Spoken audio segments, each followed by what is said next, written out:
Mythos Busters, investigating the mystery, monsters, and madness of Arkham Horror, the card game. Hello, and welcome to episode 76 of Mythos Busters. I'm Sean, and I'm following our show notes tonight for some reason. With me is, first, let's go in reverse order tonight, Scott. Hey, Scott. Oh, we're reversing. Okay, I'll put my pants on. Hi. Is that a no, silent... not that kind of reverse. Yeah, well.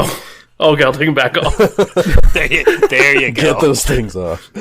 Reverse, skip 5, draw 2. Uno. It's like Arkham Knights all over again. Aw.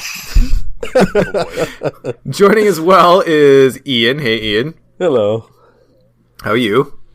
Oh, okay. I'm fighting off a cold, so sorry if I sound too sick on this thing, but... What? Colds don't happen in California. That's not a thing, So right? don't they call them worms? If you have a baby in the house, they do. Oh, yes. Yes, just those little vectors for contagion. You have 2 kids under 5. Is that still accurate? Well, one who's exactly 5 and one who's... Oh, I can just way under 5. Okay, all right. Yeah. So, all right. Soon Close. to be But 6. either way, like preschools, daycares, and elementary schools are just breeding grounds for contagion. So, yeah, totally get it. All right. This is like the time of year where I get repeatedly sick over and over, so... Okay. Well, I take all of my sickness shaming back. Okay. I think in 2018 that lasted the whole year, didn't it? Yeah, Sounds it was about one right. of those years. It was literally like the first 3 months where I was sick like 5 or 6 times. It was ridiculous. Yeah. And that's Nick. Hey, Nick. How are you? Hi, I'm well. How are you doing? I'm good, thank you. It's Friday. And It it's is Friday. I do Friday, gotta get down. party You got and further party into that song and than I... Oh, okay, all right.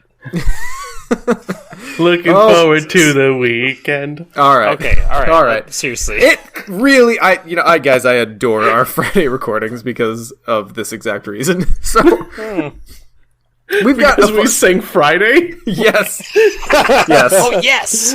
because of all the Rebecca Black references. Surprise shitty musical episode. Okay, I have to no share with you less. guys. My favorite thing that came out of Rebecca Black doing Friday was like a redub of that song. And there's that moment where they're like cruising in the car, and there's the dude like doing the hand wavy thing in the wind. And on this redub, so the dude just goes, "My hand is a dolphin." it's so freaking good. It's so freaking good. Anyway, I'll have to check that out. welcome to Rebecca Blackbusters. Tonight we've got a fun episode for you guys. We've got our normal openers, and then tonight we're going to talk a little bit deck building. We're going to talk about build around cards, how you approach them, what they are, and kind of the effect they have on your play. And then of course we'll round it out with a little bit of tentacle time. But before we get to any of that, let's check in with everybody. Nick, how's your Arkham going? Actually pretty good. I'm caught up. Well, I was caught up until we got Point of No Return. Now I am behind a scenario, although I literally just got it today. I actually got it on time for once. Normally I get them Saturday or Monday, but I actually got it on a Friday. You got it before me this time. That's the first. Ooh, so I just sleeved it. Looks fun. I'm excited to use some of those cards. But what I did do was I started a new campaign last night, and I started the Circle Undone on hard, and I'm running with Tommy, who I've only played once before, and he's in my Dream Eaters campaign, but I'm also playing with Norman, who I have never played before. Ooh, Norman's a treat. Campaign's Yeah, interesting with Norman, though. How's that going for you? It's interesting's a good word for it. Okay, before you go farther, have to ask, what are your 5 level 0 Mystic cards? Oh god, what did I put in there? 2 Wither, Okay. 2 because I'm going with like the whole I want to build him into the token control kind of Norman, because that's my favorite version of Mystic right now. Sure. So 2 Wither, 2 Dark Augury, Prophecy. Dark Prophecy, yep, and 1 Fearless. Okay, So it's cool. pretty bog standard, but But I don't know that there's such a thing as box standard Norman, but yes, I get what you're that's saying. That's probably true. But no, it's really fun. I'm really enjoying it. I'm up to... I figured I should do Secret Name because there's a whole scenario in that campaign that I apparently forgot entirely about with Clutches of Chaos. So, yeah, I'm playing that, and I just got done with... Oh my god, what's the second? Death's Doorstep. Okay. And I've been doing mostly well, question mark.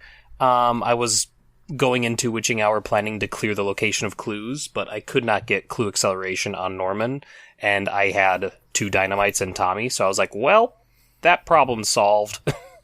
Nice. Yeah, but otherwise, no, it's really fun. Did you do the prologue?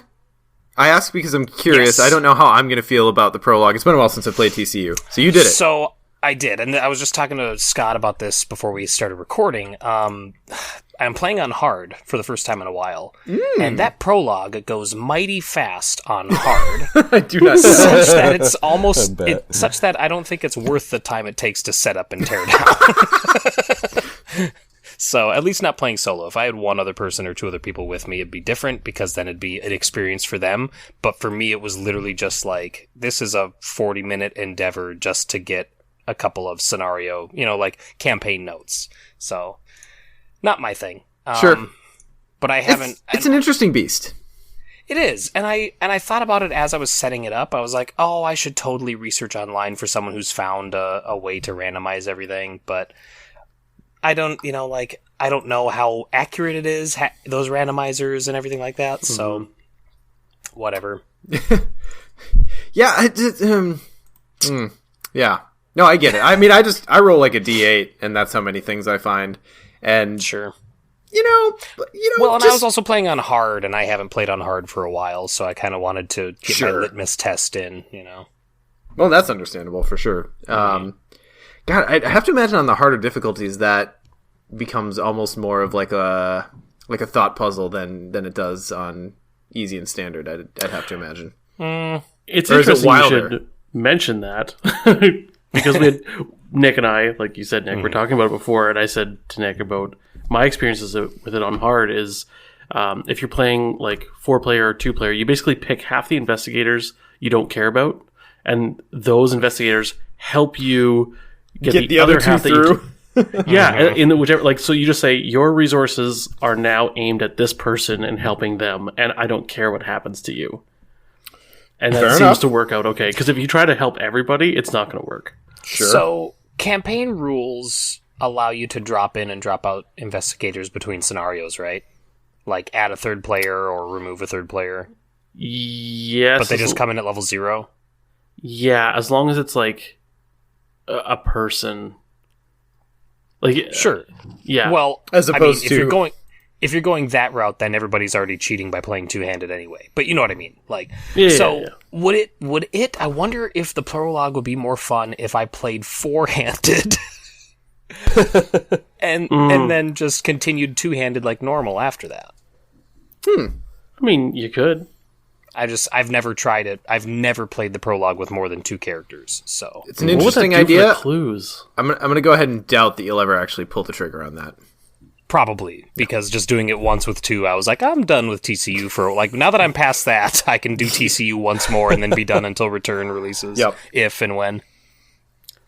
Circle redone. if you're going to play any scenario 4-handed, that's probably the one to play. Right. That's what I was thinking. Cool. Ian, what you got going on?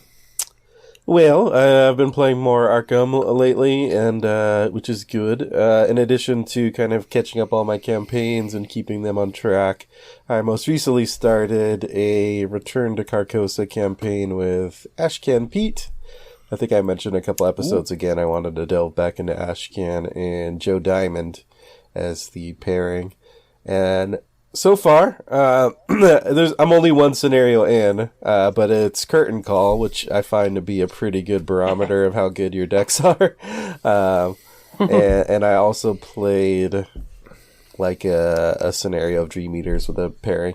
And I'm liking the pairing so far because they're both very well balanced. And so Unlike a lot of two-handed campaigns where sometimes they're just holding hands and going from location to location, like these two are just like spreading across the map and getting things done because they can both fight and both get clues.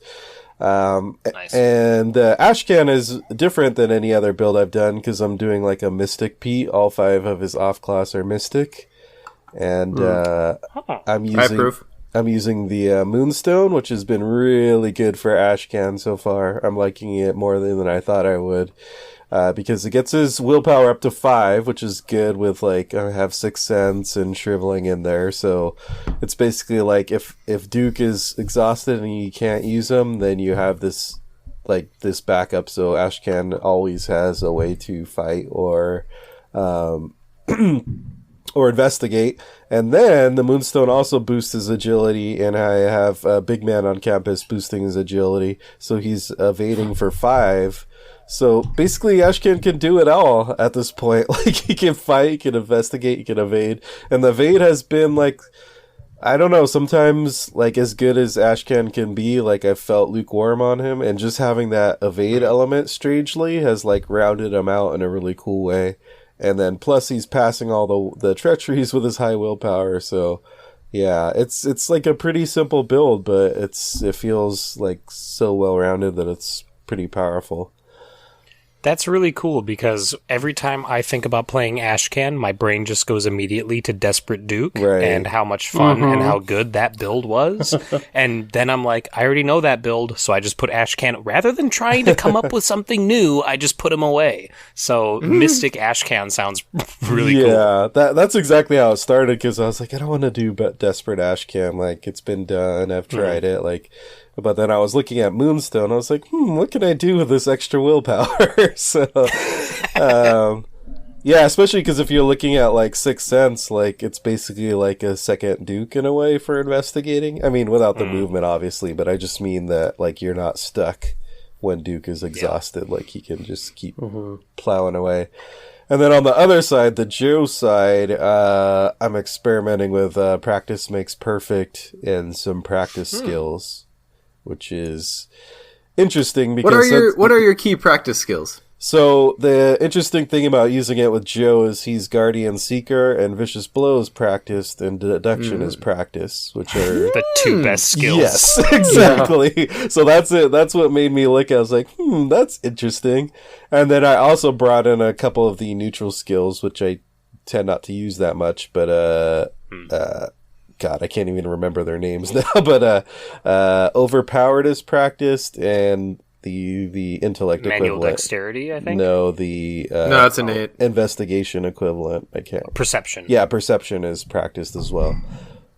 So yeah, like those are useful to grab. And what is the other one? Has that been triggering or been working often enough to where you feel like Practice Makes Perfect is a useful card taking up that space in your deck? Because every time I look at it, I'm like, I run so few skills now that I wonder, if it'd be beneficial or worthwhile to actually build around that. I think so. Part of the problem is it's just a small sample size so far, and I have not had great luck in drawing it. But the couple times it did get into my hand, then it definitely was worthwhile, and like grabbing a skill that I wouldn't have otherwise. And the nice thing about it is that you get that skill back to your hand, so you're getting like double use out of a Vicious Blow, for example, which is not a bad deal at all, or double use out of a Deduction, that kind of thing. So, yeah, that's the thing I always forget about that one, is it throws the skill back in your hand. Right. That's like, oh, that's right. Yeah, see, I do that all the time. I'm like, that's really fine. good. It goes and grabs a skill, like friggin'. Oh, I remember what the other practice is too. Is Take the Initiative is my other skill that's practiced. Oh, nice. That's a good one. I am very pro Take the Initiative. Yeah, so yes, me too. It's a good selection of skills. They're all practiced, and so it's a practice good crew. Makes perfect to. I'm very pleased. I expected groans. I'm glad I got even half-hearted laughs. Yeah, so for my part, this is a rare position for me. I have not played a whole lot of Arkham since the last time we talked. I got my Return to Nazi Globetrotters that I'm playing with my sister and her boyfriend together. We did Murder at the Excelsior, finally. So that was fun.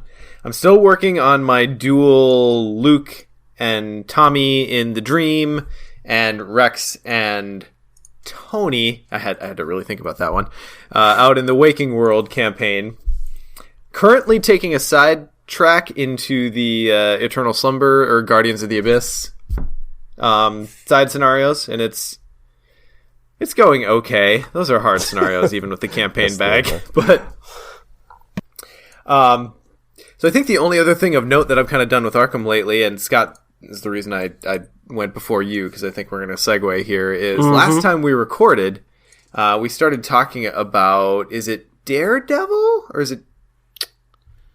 yeah, it's Daredevil. The rogue skill that we decided to build around last time. Out. Yes. Yes, and last time we recorded, it hadn't yet to come out. We got to talking about building around that card last time, and after we wrapped recording, we kind of had like a little huddle, a deck building huddle. Oh, that's right, yeah. And I came up with a Daredevil Wendy deck that I've proxied Daredevil, which is not a thing I do very often, and it's actually pretty good. I'm really, really pleased with that first draft of that deck as far as drafts go. So that one's been fun. I'm taking that through a couple standalones. And you know what, guys? It's been a long time. I went a long, long time without playing Wendy. She's pretty good, turns out. She's always the core investigator I forget about until I realize that she'd be the perfect investigator for this deck I'm thinking of doing. Like, it's just... Because all the funny, weird cards are in Survivor and Rogue. And I'm just like, man, who could take Survivor and well, and as you go into this archetype, and she can take level 2 Opportunist, is one of the other skills, and it's like, who is better to do this Succeed by 2 build than an investigator who can draw another token if you fuck it up? So it's been pretty good. Though, Scott, you went a different direction with it. Have you tried that deck out yet? I have not. Okay. I went I don't know how I started with Daredevil and then went to a Jenny Succeed by 2 deck. That's right. Yep. Yeah, with big money thrown in there too. It's also 39 XP, so yeah. It's quite a few XPs, but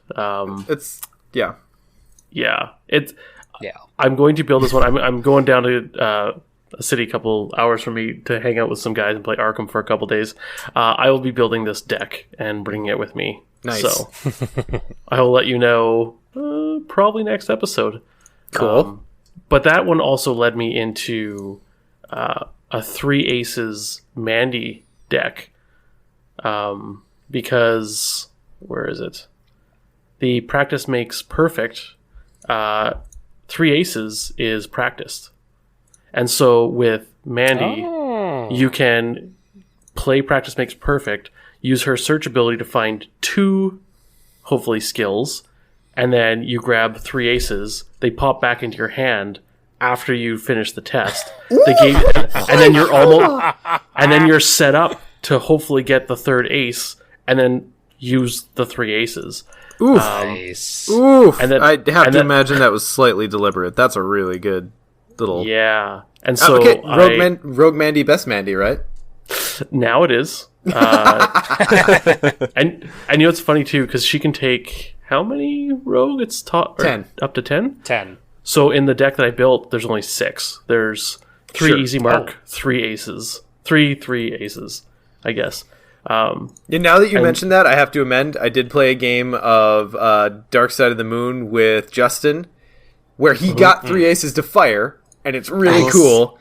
But beyond that moment, we fucked that scenario up so hard that we just decided to do a redo.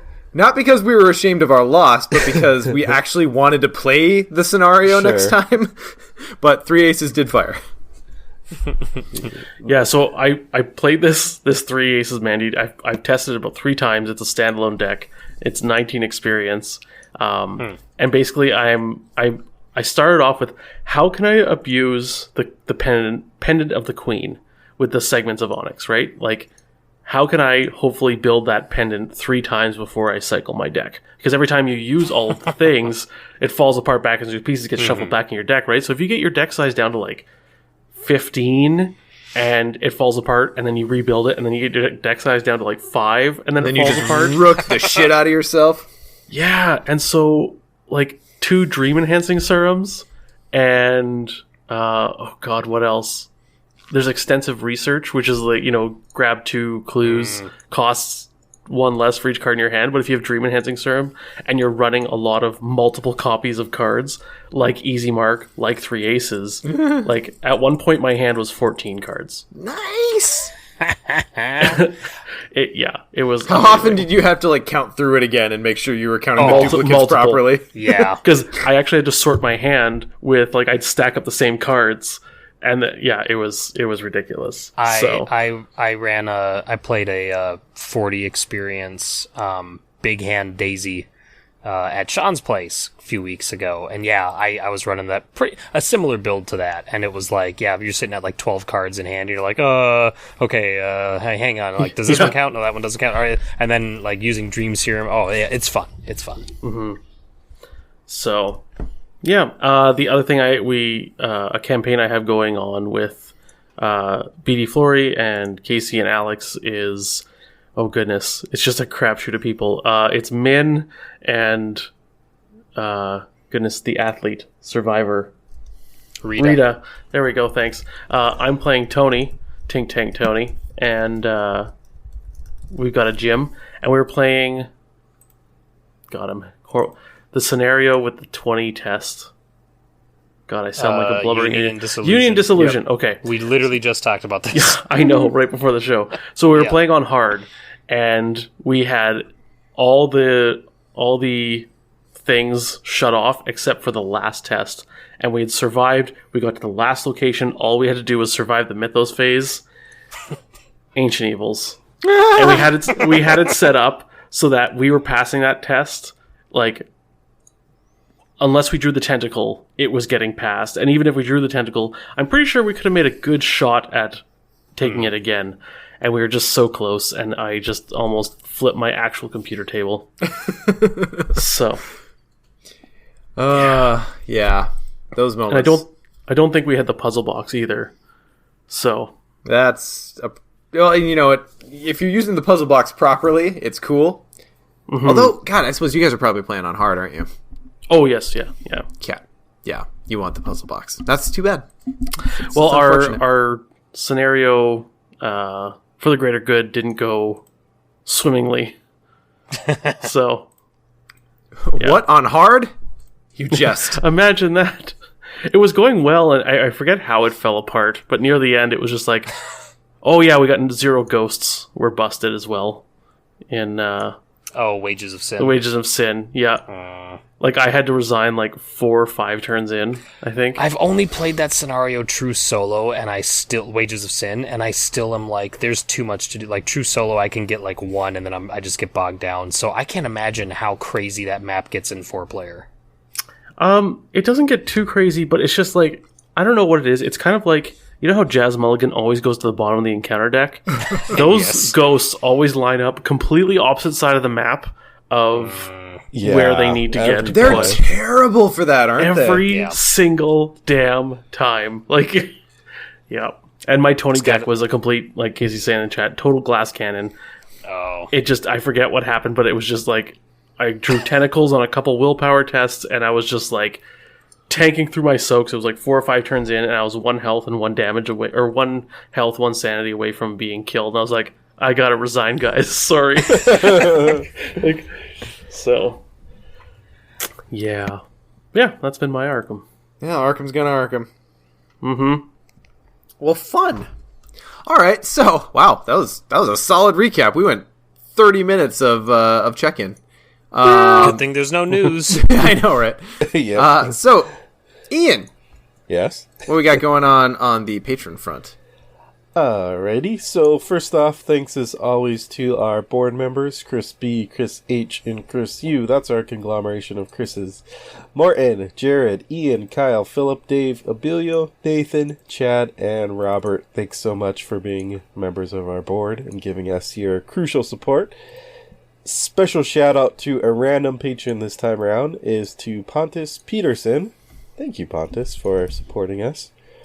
And want to say that for our patrons, our Dissonant Voices is now live. The first installment, that is, which is for the Dream Eaters box.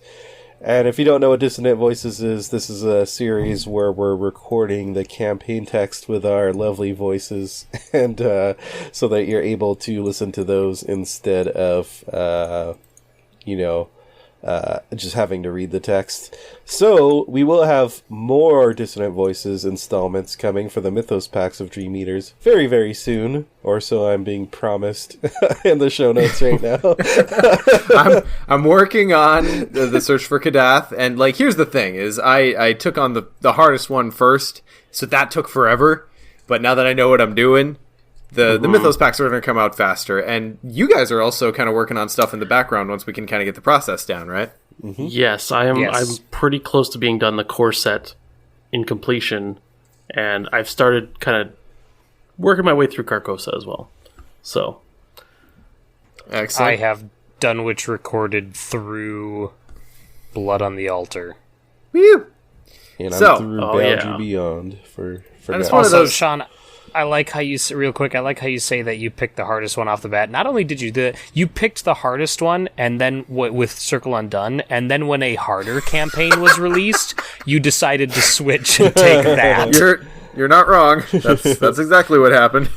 So, glutton for punishment, I guess. I was the author of my own misery in that case. But we got it done. It's out there.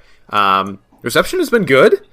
So, if that's the thing that you would enjoy, remember that that's available to our patrons at any level. So even if you want to just chuck in $1 per episode, that is a benefit you will enjoy. Mm-hmm. And speaking of further benefits you might enjoy, Sure. am I skipping ahead too far? No. creepiest segue ever. Depends on where you're sitting, Scott. So, one of the benefits, I don't know if this was where you were segueing to, Sean, because there's a few different benefits, but one of the benefits is job titles if you're at the $5 level or above.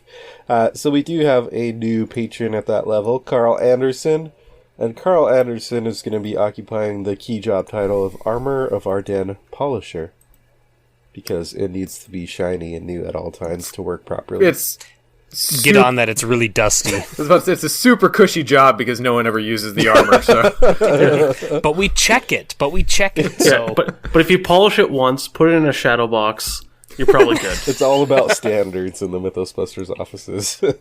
Step 3, profit. Also, if you'd like some Mythos Busters merch, check out our store at mythosmerch.com. And speaking of merch, very soon the patron exclusive merch is going to be unlocked, which means patrons will get access to some very special merchandise. And as a little hint or potential clue, it may be constellation related, and that is our scenario on the high seas. So I'm not saying you're going to get a boat of your very own to sail on, because you won't, but it will be But you related just said somehow, that. probably. It's like when Pepsi Points said you could get a Harrier jet. Yes. Everyone gets their own cruise ship. We're going to have a commercial where they walk outside and they have the boat with a big bow on it. just in the driveway. Yeah, Mythos Busters Cruise. Yeah, and reminder that after the merch is unlocked, coming probably too quickly for what we would prefer after that will be a further goal, the next goal after that, which will be a Mythos Busters tattoo.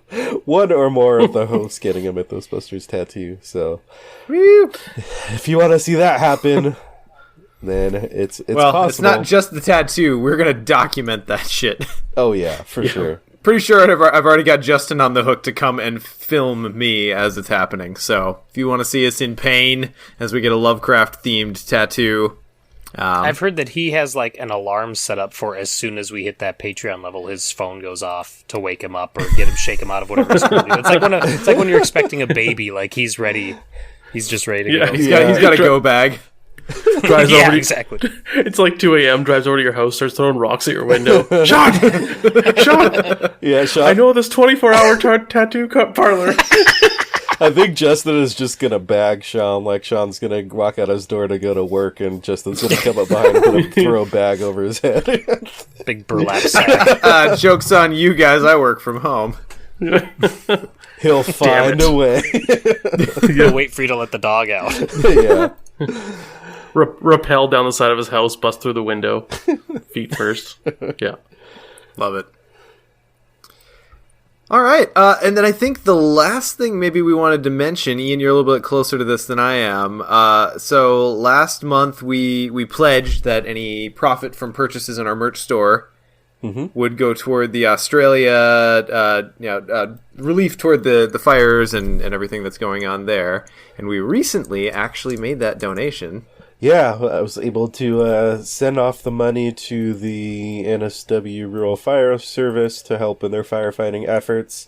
And thanks to our patron support, which we donated part of our episode profits for the month of January and our merch store, we were able to donate over $500 to them. Which for a podcast, our humble podcast, I think is... a nice little chunk, maybe a drop in the bucket in the grand scheme, but I think we're all happy to help in some way. So when you're fighting fires, literally every drop counts. Yeah, it's really like when the scale of what they were fighting. I think every part helps. So thanks so much to the patrons because you're the ones who made that happen. And thank you to everyone who bought merch on our merch store during that time, because every little bit helped. Excellent. So, moving on from patron stuff, Nick, what is going on in La Communauté? Really quick, I just wanted to highlight one giveaway. One Nathan Early co-host, Great One. No, God, is it Great Old Ones Gaming? Great Old Ones. Yes. Great. Okay, there's like a few of them that have Great and Ones in the title, just in different orders. So I always... Okay, but yes, Nathan Early of Great Old Ones Gaming podcast is doing a giveaway on Facebook for a Cthulhu-themed bag. All you have to do, and this is why I'm bringing it up, is because it not only boosts his work and the stuff he does, but also boosts friend of the show, Brian David Sandberg, with Rite of Seeking. All you have to do to get that... that bag or get in the running for it is visit riteofseeking.com and just comment on Nathan Early's Facebook post on the Arkham Horror Facebook page with which article you like and why. And there are a lot of great ones. One of my favorite... Oh, I didn't even realize it. Very, very good. That's the best. It was deliberate. It was deliberate. I really like recently the article. I should have a link, but I don't. But the article that was posted a little bit ago, which is in case you missed it, here's like the 7th share, or here's the link that Fantasy Flight posted for the 7th time, or something like that. Just like all of his stuff it was funnier. You know what? I don't have a link, so it's not funny and just me trying to do it from memory. But yeah, riteofseeking.com has some great stuff on there. I'm gonna get it. Here it is. All right, I'm gonna keep talking until I get this. Also, check our announcements channel. Damn it, because Justin! that was fun. Justin! Well, don't let that stop you from posting it again. That's right. That is the joke, isn't it? That's the joke. Yeah, there it goes. Joke. Here's that link FFT posted for the 6th time. It's when someone goes into the Facebook or our Discord and they're like, "Hey guys, have you seen this article?" and post the link, and it's like, "Dude, look, 30 messages up. Like we're talking about that," and then someone else. 20 messages later, "Hey guys, this article." Because the grim reality of the internet is only one person gets to be first, and everyone else just gets to be mistaken. Yeah. That's why you have to call that out every time you comment on a YouTube video. That's right. First. Yeah, so anyway, check out Rite of Seeking, and then after you do that, go to the Facebook page for Arkham Horror LCG and comment on Nathan Early's post with one of your favorites. And then he said in 2 weeks he'll be giving away that Cthulhu-themed messenger bag. So I think that'd be around the 21st, but he also didn't commit to a date specifically. He just said in about 2 weeks. So whenever his favorite person comments, he'll just pull I mean, that's how we run our contests. I can't blame him. Yep. Kidding. We always roll the die. As is evidenced by Yes. that. Yes. Ian, news. There's none. Thanks, Ian. Scott, rules. Actually, there is a little one I want to cover. I know, sorry. Combo breaker. So we often skip this segment because he usually just covers FAQ stuff. But I found this really, through discussion on Discord, this really interesting rules quirk about a certain card.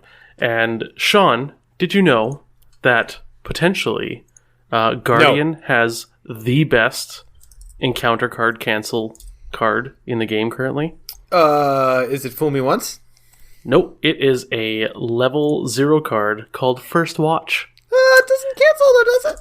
No, but you know what happens? So, if you are playing 4-player, and let's say there's only one card left in the encounter deck, and instead of doing the draw encounter cards, you reveal the top X cards, which is 4, but there's only one card in the deck, you reveal 1, give it to someone at the table, that's your Mythos phase. It replaces the reshuffle? Yes. Well, the reshuffle doesn't happen because you're just revealing the top X, so you do as much as you can. Yeah. Huh. Well. That is pretty baller. Huh. Yeah. So this is an auto include in every Iron Man from now on. Right? I think it's an auto include in every 4-player game from now on. I mean, if you can pull it off, it essentially, quote unquote, cancels 3 encounter cards. But even if there's like 2 left or 3, like you don't need it to be just 1. Like you can still do it. Like that's insane. Yeah, this card is good on its own, even when you just get to choose the 4. But yeah. Even rules as intended, as opposed to rules as written. Yeah. Awesome. That's it for rules. There you go. Diana just got better. I almost included this in my my mark Diana. for a 3-player. Well, yeah, it wasn't out at that time. Otherwise, I totally would have. But the problem was, I'm playing with 2 people who are a little on the casual side, and I look at that wall of text, and I'm like, I know it's good, and I know if I explained it, it'd be fine. But I can just see this sitting in a newbie's hand, and they go, "I'm never good. I don't know." See, I still include it, but then I just quarterback him and be like, "This is what you do." Because that's what happened in our 4-player game. Brandon drew it, and I think he's played 3 games of Arkham in his life. Yeah, and he's like, "What?" And I'm like, "Oh, let me talk you through this one." I know it's like the Kabbalah printed on a card, but excellent. Okay, so moving on from rules, let's hop into our main Tupac build around cards. I can't remember whose idea this was because I want to hand it off. Mine. Scott, take us away. So what I thought about is because I see these decks popping up, and I think they're fine decks, and this is something that I think like a lot of experienced players do this, a lot of new players do this, and basically is I want to build a deck that is based around this one card. Rex. Well, yeah, fair enough. Sorry, no, I'm sorry. Go ahead. We all build around one card. It's an investigator. Good job, Scott. But specific cards within a class. So I'll give a couple high-level examples real quick. Nick, you're the only card in this deck is Shotgun deck, right? Like Shotgun is that card. The big one we'll talk about later, Dark Horse. I think that was the one that really got people into this. I need to build a deck around this card. And so I thought, let's go through a few of these and let's talk about the pros and cons of them, how to deal with some of their issues. So anyone who's thinking of using one of these decks, building one of them, we can talk about. And we can kind of talk to start with some general strategies just about the idea of building a deck around 1 or 2 cards that warps the whole deck, if that makes sense. So I think in general, some of the pros and cons and stuff. Pros, it's usually I mean, the card is usually good and the strategy is usually good. Otherwise, you wouldn't be building around it. So you're playing with a fun, powerful card. I mean, unless you're building an Unearth the Ancients deck. Well, I don't build around it. You did. You literally did.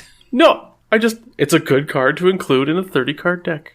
A 30 good card deck. And these decks essentially go somewhat against my whole idea of, the 30 good card deck, where you might include some cards that not many people would consider good, but they fit. You're bending your deck building around that, right?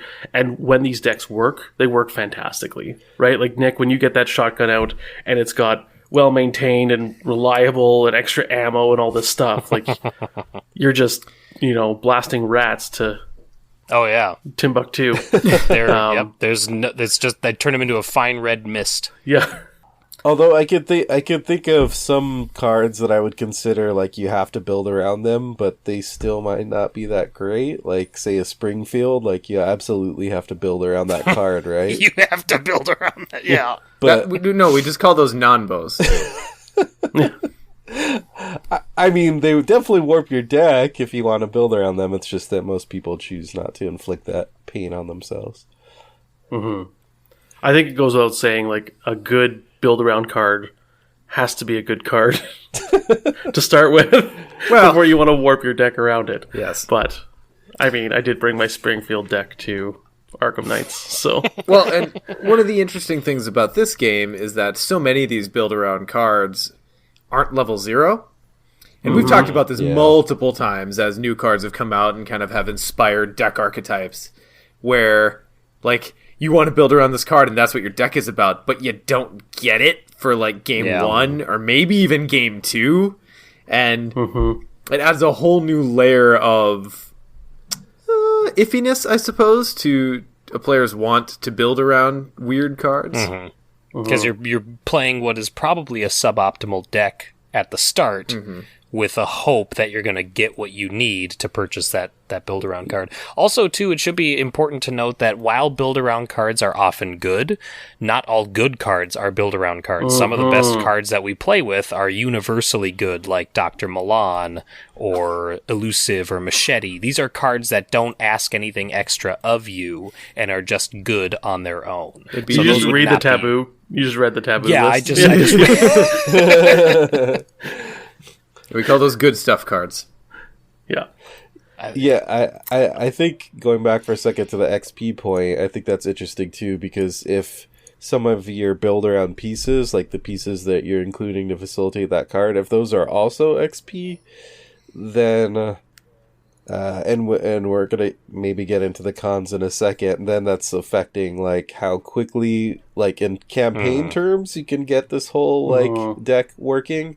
Because then one of the problems is if your deck is not working optimally at level 0, you're not probably accruing XP as quickly unless you're on a team that's carrying your weight, and then that's slowing down. So it can become kind and you're of not making friends. A vicious cycle unless you can figure out a good way to build like a level 0 version. Yeah, so, like, cons, exactly what you're saying, right? And Network 57 brings it up in chat. Like, if you're doing this in campaign mode versus standalone, like, you have to take a deck from 0 to this build-around deck. And some of these build-around cards are level 0, like Dark Horse is the big one that, starts off. But, yeah, like, how bad do you want to warp your level 0 deck so that it's easier to get the XP to get this card in your deck, and then and who knows, maybe you have to save up a while and you only get one copy for a scenario, and then you got to save it for the second one, right? So big cons that I noticed was obviously building a bad level 0 deck to hopefully get XP to get up there. Also, these decks are not always reliable. They can be really fragile. Like, when you don't draw that card, I keep on thinking, Nick, just because like the first build-around deck that really came out, I think, was Shotgun, because I think it was around Dark Horse time. But, like, because when you were explaining, like, when you don't draw Shotgun... It's a bad time. Yeah, like, you don't have other weapons, so... Right. It's a real bad time. Like, I had Roland's 38, and that was it. I mean, granted, I was the one that pushed my own canoe up Shit Creek, and then left both the paddles at shore, and those paddles were shaped like shotguns. But still, like, that's... I mean, a 45 would have been a good idea. Yeah. But I needed space for that extra ammo, I guess. Yeah. And I wrote in here, too, like, when it fails to fire, your whole deck could fail. Yeah. And, you know, like, if you have a bunch of extra ammos and upgrades for your hands, and there's nothing in your hands. You're just holding bullets. Yeah, just running around with bullets. Throwing bullets at people. Has anyone seen my gun? That's why I'd almost go so far as to say, if you are truly building your deck around, like, a card, and you don't also include A, either some way of fetching that card, or B, a bunch of card draw, then it's probably a bad deck.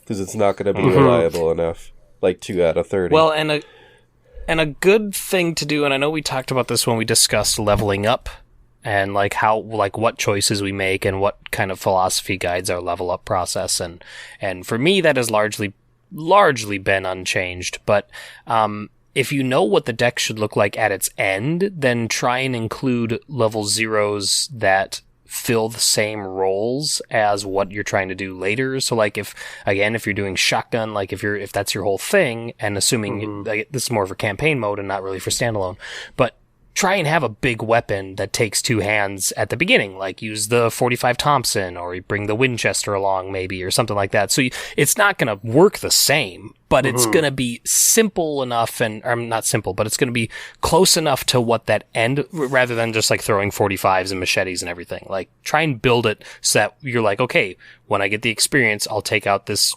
one 2-handed weapon and put in the one I really want, you know? So... Yeah, I think one major point too, that when I was thinking about this episode that I really wanted to reiterate, is one of the main ways to deal with a lot of these cons and issues that you could have is make your deck work without that card. Like, if your deck can still function and be okay, like, then you've got an okay deck, right? And that one card or those couple cards just push it way over the edge then. So... Yeah, and I don't think all build-around cards are created equally, too. Like, I'm thinking specifically about big weapons. Like, in general, the big XP weapons, I don't find too much of the cons popping up because of the way campaigns are structured. Like, they tend to... Like, you're not going to get huge, tough enemies in the first scenario, generally.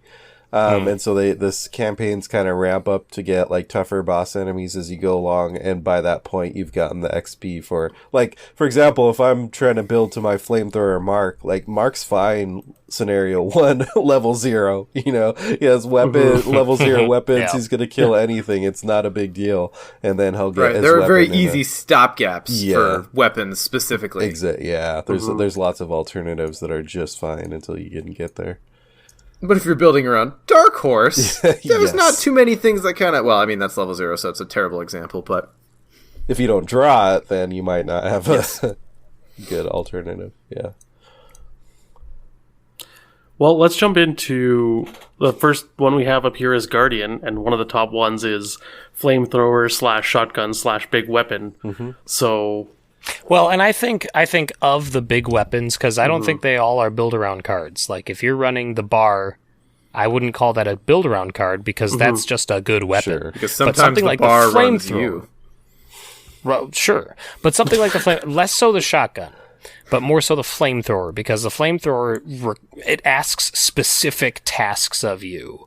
You have to be engaged with the enemies to use it effectively. Well, not to use it effectively, to use it. And in order to hit multiple enemies, you have to be engaged with them. So suddenly you start thinking about, maybe I'll add in taunt, whereas normally I wouldn't put taunt in there. And then you start thinking about, like, okay, now I want enemies with me. So now maybe I'll use level 2 heroic rescue that just came out in Point of No Return. Stuff like that. So, like, I think big weapon in general isn't really a good build around, but flamethrower, or we mentioned the what is it called? I can't remember the name of it. The shitty one, Springfield.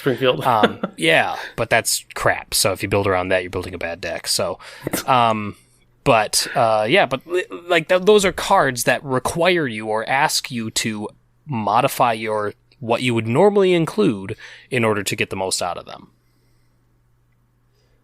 I agree with Ian, that. you're someone who built a flamethrower deck. Do you agree?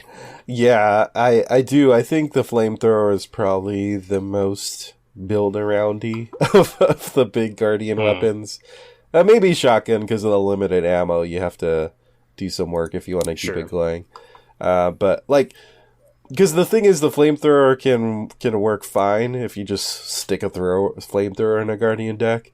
But if you really want to build it optimally, where you're just going wild and never running out of fuel, and you're putting in your ventures and your extra ammos and all those kind of cards, and stick to the plan to make sure you get it all going, then at that point, yeah, you're pretty much building your deck around that one weapon.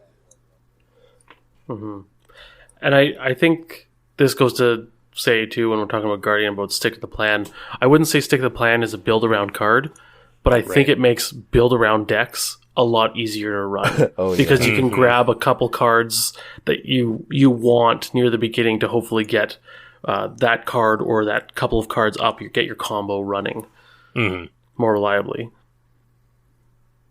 Yeah. Also, it just strengthens the consistency of any deck, which can be a weakness in a build-around deck to begin with, so... Right. Another one we have on the Guardian one that came out recently. I was talking about it today with a couple friends about it, but Safeguard. The new Guardian card where if someone moves, you follow them, essentially. And to use that with a lot of the, do something with another investigator at your location. And how if you filled your deck with these at your location cards, like Teamwork and other ones, if you don't have Safeguard out, it slows down the progress as far as you now have to move to people. And it might not seem like a lot, but Safeguard could potentially save you like 5 or 6 or 7 actions over the course of a game, or more, depending. Yeah, but does Safeguard, does that require you to change your deck around, like from what you would normally do? I feel like you try to take more advantage of the at your location cards. Okay. And I think there might be a few that you'd put in that you wouldn't normally, because you're like, well, I'll be with people anyways. Like, I mean, Teamwork is probably one of them. Fair. So it was one I just thought of today when I was making this list. So, Scope, Marksmanship, basically a range deck. We kind of touched on the Springfield, but that's. Have you guys played? Marksmanship is good. Marksmanship is good. I put the Scope in my Tommy deck for TCU because I thought, well, maybe with Becky, but I have yet to pull it off. I'm kind of regretting spending the 3 experience on it, but we'll see. I've yet to run the Voltron weapon build. That's a thing that for some reason with like Crypt Chill being out there in the card pool and just other things like that, it scares me too much. But you should have so many assets that you should have other things that you can pitch. Ideally. In place of the one. Well, I mean, like, assets are the most common, especially amongst level up cards, aren't they? Don't we have, like, 2 assets for every one event at this point? Yeah. I mean... Does anybody... I think it'd be a good idea to throw some assets in there that you probably just put down as, like, bait, Well, I mean, then you're devoting card space in your deck to just, well, when Crypt Chill comes up, I have a stray cat. You know what I mean? Like, but I think that's part of the whole build around thing, right? Like, if you're going to be building around, you have to make a, I dare say, suboptimal deck or suboptimal choices to. Well, I think what I'm getting at is that there are plenty of good assets in the card pool that you shouldn't ever. I don't think the only time that you should be hit where the only thing that you can lose is your key asset is just because you didn't get set up well enough or you drew a poor hand. You know what I mean? Like, I think if you're building a deck that has 4 assets and 20 skills or 20 events, like that's a unique deck. Casey brings up Well Maintained as well, which I think I've started using Well Maintained. It's so good. Even just in a normal deck where I have like the Tommy gun, one of the Thompsons out, right? And I just put Well Maintained on it, and then I play a single-handed weapon, and I just take the gun back to my hand. Like, it's... Yeah. It's... So, I mean, in those single asset Voltron builds, I love well maintained, and I think I didn't have it in my Mark. The gun that we don't like, Springfield scope marksmanship deck, which admittedly I only played it on the wrong scenario to play it, which was Rougarou. Just picked the wrong deck for that game. But yeah, I think well maintained makes it a lot better. So it's just how experience intensive is that kind of archetype? It requires a fair bit, doesn't it? Yeah. It's a lot. Because custom ammunition is 3 experience, and like there's a couple of experience upgrades. Well maintained is 1, reliable is 1, extra ammo is 1. Like it just nickels and dimes you. Yeah. Right? Like you first start off with this big and then weapon. your weapon is 10 for 2 usually. And stick to the plan is expensive, is exceptional. So. 6. Yeah. That's why you do 49 experience decks.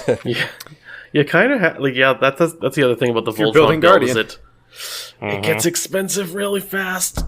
It does, but that's fine. They're just weaknesses. So you have, I say you, I don't know who put it on here, but 35 Winchesters on here. I put that on there, yeah. Okay, talk me through that. Because when I see that, the only thing that comes to mind as far as build around is like token filtering. Well, yeah, that's exactly what I'm thinking is that... Diana and Olive? Yeah. That's what I was just going to say, like just Diana then? Or any of the Dunwich investigators, I guess. Oh, God, that's right. Anything that's going to help you get those. Like, the reason I put it on there is because I looked at it and it's like, I don't know if I would include it at all unless I was building around it. Like... That's true. Really just going to throw that on there to get, like, +1 0 Elder Sign. That's a small percentage of the bag. And otherwise, you're just dealing 1 damage. That... It's really good on easy. How about, Sure. does the Winchester make you look twice at Eat Lead? How much ammo does the Winchester have by default? 5. 6? 5? It's a decent amount, and if you're running extra ammos, or if you're in Leo and you're throwing contraband in there... Yeah, contrabanded. Double the... Man, a contrabanded Thompson feels so good. Oh, by the way. Playing Tommy. Or the Browning, Getting 16 bullets on the Browning. Oh. Anyway. Yeah, it's a build round card. I'm not sure I would actually build around it. But right. But this comes back, like, talking about all these big weapon decks, what I said, like, near the beginning, like, the pros and cons, the pro, when it works fantastically, right? Like, when you get your giant Voltron gun out and you're just like, cool, throw something at me, feels great. And then they throw a will test at you, and you're like, not that! Yeah. Oh, God. Chilling cold. Last one I have on here is Hungering Blade, a newer one to the party. Seems very interesting. It's harder to build around too because it's a one of. Yeah. And I don't know if it's worth building around completely. Yeah, it's definitely this is the definition of a build around for me because I've built around it and you have to include so many pieces. Like I find Mr. Rook key for it since it is a one of, like Mr. Rook is one of the best options around to find it consistently. And then you're including, I mean, other than Prepare that, for the worst. like Prepared for the Worst, another card draw, and then you're probably including some kind of horror, healing, or soaks. So, yeah, there's quite a few moving pieces there, and potentially stuff like On the Hunt, so you can get enemies quickly to kill to satisfy the blade.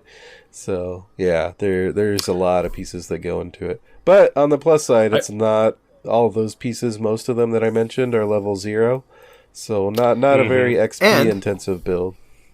It's also cheaper than Tabooed Machete. It's true. So it's got that going for it. That's one thing I was going to mention about Hungering Blade is, like, we talk about these big weapon builds and 49 XP. Hungering Blade, you can get started quite cheap because there's a lot of level 0 cards that fit this. Yep. And a lot of just level 1s, right? Like, reliable. Putting double reliable on the Hungering Blade, like, you're hitting everything. Ooh. Yeah, and a lot of those level 0 cards are often ones that you're going to be thinking about including anyway, like Prepared for the Worst and On the Hunt. If you're playing in a team game, those are pretty good ads. Yeah. Yeah. So. I'd say the biggest strike against it is that you can't build the encounter deck around it because you're reliant a bit on drawing enough enemies to kill, and you can't control that. I mean, aside from cards like On the Hunt and some others. That's when you play First Watch in a 4-player game and hope for like 3 enemies and just deal them all to you. You guys recognize like a low-key build-around? Like, I'd consider, for instance, Well Prepared to be a low-key build-around, where it doesn't require you to, like, modify your deck, but it's the kind of card where you look at your deck pretty hard, and it might guide your decisions. Yeah, I think when you say look at your deck, I look and I say, okay, what's my dream tableau setup? Like, when I have my full rig out, what am I going to use this on? Shotgun. Right? Like, yeah, for a shotgun deck, absolutely, right? That's the dream.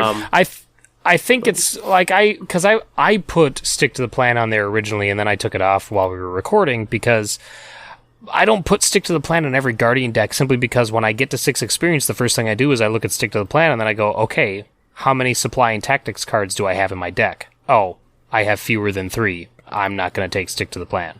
Like, even if I might eventually level up into it, I don't end up taking Stick to the... Like, even if I might get extra ammunition or whatever through level up, I still don't take Stick to the Plan because it just, while it's really good, it doesn't fit every build. It fits a lot of them, but not everyone. And I think Well Prepared is kind of in that vein more so than, like, you don't go, I'm going to build a Well Prepared deck. You go... Well Prepared would work really well in this whatever deck. You know what I mean? Yeah. Like it's another cog in the machine. It isn't the machine itself.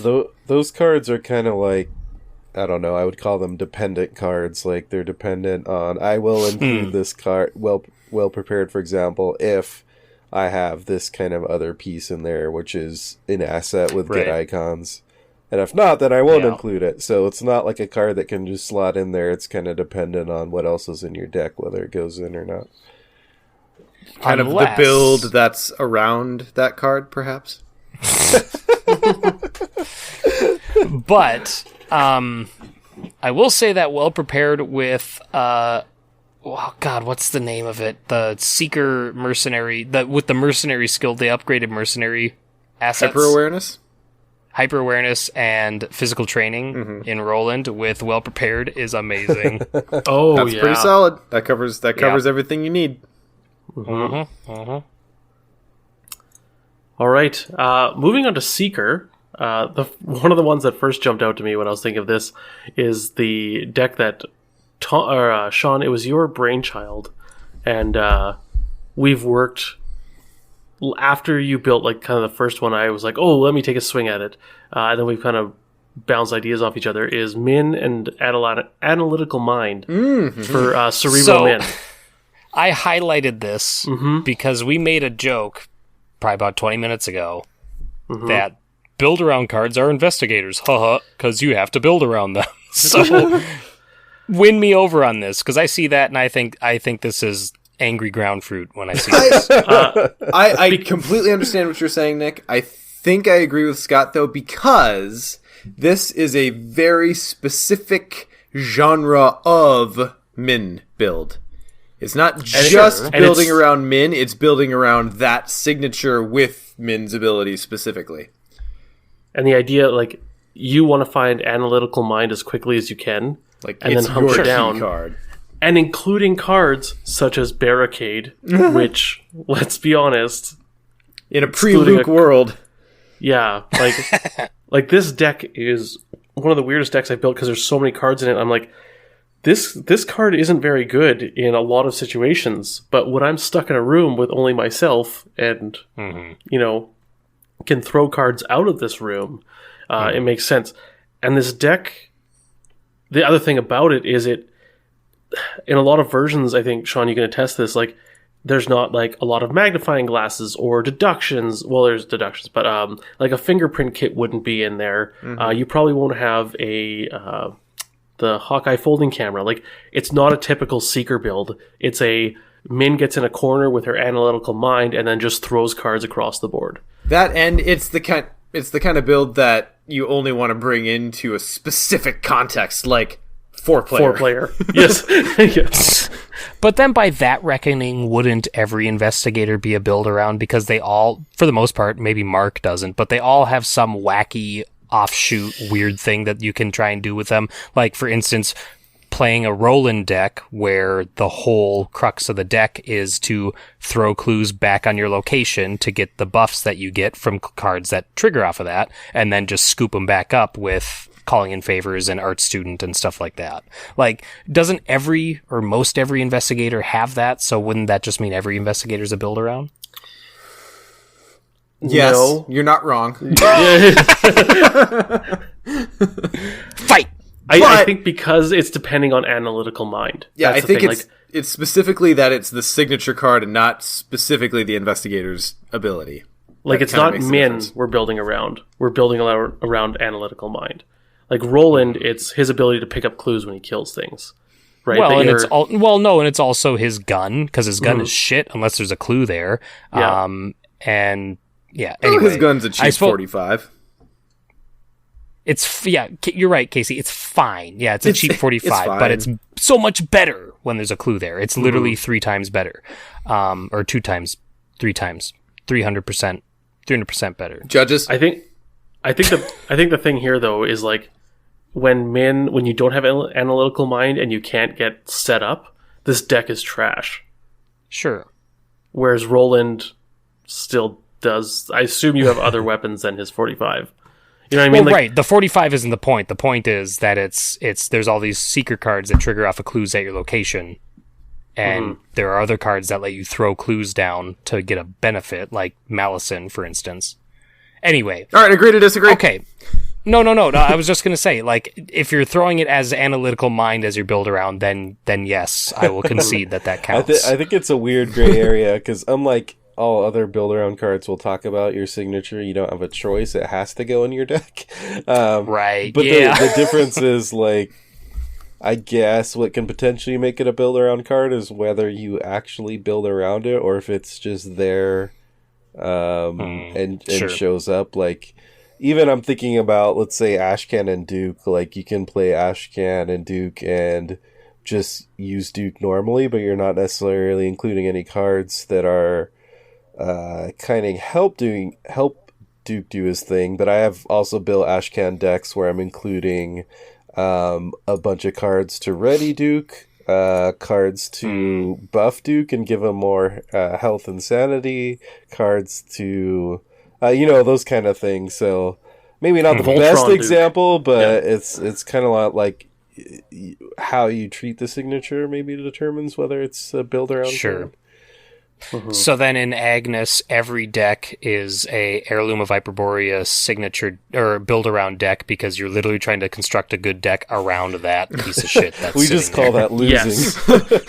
Well, you can't clean up that shit. It Guys, has to sit I- there.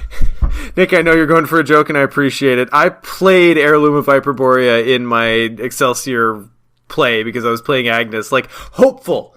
Like, you know what? I drew it early game. I got Renfield. I have resources. This is going to work. I drew 1 card off of it the whole game. Dude, it's Daisy and the tote bag all over again. I had that literally in play the whole game, and I never had more than 1 tome in play. Yep. The hashtag Agnes deserves replacements, Yeah. please. Hashtag Daisy deserves replacements too. Agree. Hashtag Skids needs replacements. God, Skids needs to be replaced. Anyways, moving. Replacement investigator. Says the man who's in the middle of 2 Twitch campaigns with Skids. I get it. I get it. I It's just fine. had the experience of a Major League Baseball pitcher throwing out a pitch and just realizing it was going to be like teed up straight for a home run right there. I just watched it in slow motion like, no. Change up? Nope. Fastball right down the middle. Yeah. So moving on with Seeker, one of them, another kind of build around. Like I found Seeker was the hardest one for me to find build around cards per se, because I think we have a few examples here, but none of them really like hit it home. So side quests, right? Like all the upgradable, I need to investigate here or commit these cards or whatever, right? But again, I don't feel like they're necessarily build-arounds. Right. They're kind of like you're just getting an efficient tool later for inefficiency now. But you don't change your whole deck around that. Yeah, the one example I would think of is the Ancient Stones, and I forget which one it is, where it's like for each card you draw, you do a damage. I forget the Stones. I know of this one. Harmony? I just built a deck around it. It's the Call of the Ancients, Call of the Elders. Anyways, I used to know. There's been a deck out there. Knowledge People call of it the Minfin. Knowledge of the Elders. Thank you. People have called it Minfinity Stones because it's the Ancient Stones, Sure. and it builds on Min. And there's a way like she can do like with one fast action, she's able to deal 4 damage or something with these stones. I have not looked at the deck in a while, but apparently those stones you can build quite around and have it where you're just drawing cards and throwing damage and. Yeah. So is the Arkham MCU the Min cinematic universe because we have 2 Marvel-related Min deck names? Oh, I guess it is, yeah. But Fox owns the licensing rights to one of them. Not anymore. Oh, yeah, that's right. Yeah. Sony, right? Okay, yeah. No. Well, Sony owns Spider-Man, but Disney owns Fox, and Fox owns... Yeah, there's no Fox anymore, essentially, because Disney owns Fox. So, side tangent, Captain Marvel 2 is side reportedly... tangent? is rumored to include or introduce Rogue, so that'll be fun. Okay. It's a rumor. I'd be into that. Like, actually give Rogue her legit backstory instead of what we had in the first X-Men movie? Okay, all right. So I put Narcotic Manuscripts on there just because it's a powerful seeker card, but I don't think you build around it. Yeah, like it's just a card that's like, it's great to have. It's incredibly powerful. But I don't know if you can build your whole deck around it. I too found Seeker a little tough, because then the only thing I was thinking about was like secrets, but then I was like, that's more a deck type than a build around card. Like you'd probably be including more than one card that uses secrets if you're going to go secret deck, and then to me that's just like a secret deck that's not built around one card. It's almost like Seeker is just a collection of good cards. I feel like it's there's like a collection of Seeker cards that are really good and like kind of universal in any Seeker deck, and then there's a bunch of Seeker cards that are very niche, but they're not really like build around worthy though, you know? Right.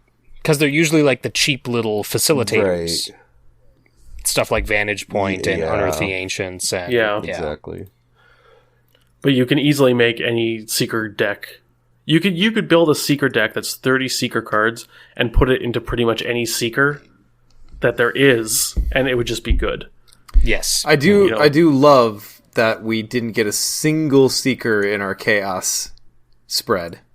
Because that would have been too easy. That's true. I wonder what a bad Seeker deck would look like. Unearth the Ancients, Vantage Point. Like, honestly, they'd probably be in there with, like, no items or something. And right? practice makes perfect. Yeah.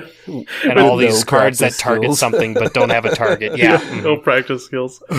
One other thing I thought of, but it kind of fits the same line, it's not really a build-around card, it's more of a deck type, is the Big Hand Seeker. Because there's enough cards now where you can get bonuses from having a big hand.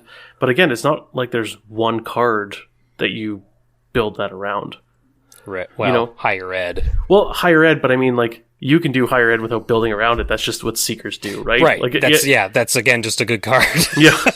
But I mean, like, you got Feed the Mind, you've got, is it, no, not, the Lab Assistant that draws you cards? Yeah. Not Art Suit, yeah. Lab Assistant, yeah. The Dream Serum, and now what's the one I just talked about, the 10 cost event? Oh, I can't remember that one. That grabs 2 clues. Super big searching.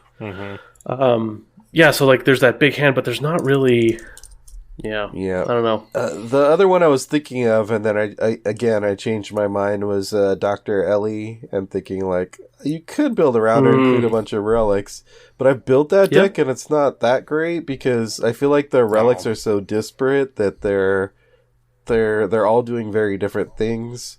So I feel like Dr. Ellie's more of a facilitator, like you're building a deck around a relic and she's helping you get that relic more so than you're building your deck around Dr. Ellie. Mm-hmm. I could be you're not wrong, building around though. her. Maybe there's some She's- cool relic deck. Like, she's a tool in a relic deck. You're not building around her. You're building around the relic itself. Exactly. Or whatever. She's holding the trumpet so Jim can blow into it. Exactly. And also pushing the buttons, I guess. I don't... We're not sure how it works. The valves, sorry. Yeah. All right. Thanks, Band Geek. Yeah, I know, right? Moving on to Rogue. Don't forget your Embouchure. That's not real. That's... Okay. It is. It's the tautness of your lips as you're blowing into them. Anyways, I feel like if we That stick is my around favorite this joke description any of that longer- ever. Don't stop.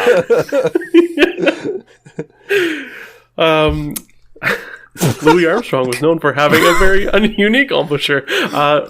Rogue cards. Jesus.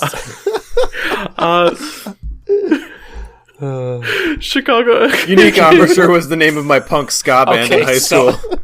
So I put... All right, guys, come on. Get it together. I put a couple of them on here. I put Chicago Typewriter on there because, like, it's good, but at the same time, if you're running, like, that's one that if you're like, I'm going to make use of the typewriter, you're doing an action, like an extra action deck. Like skids and... Leo What's the one DeLuca. that gives you three? Leo, what's the one that gives you 3 extra actions? Oh, Ace in the Hole. Mm-hmm. Ace in the Hole, yeah. Like, you're really kind of, like, forming the deck around Typewriter to get full use out of it.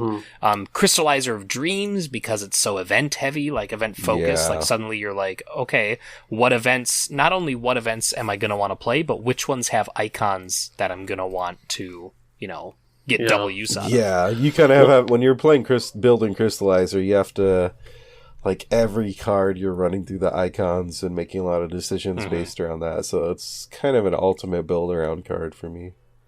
Going back to the Chicago Typewriter too, I think it's not just actions as well.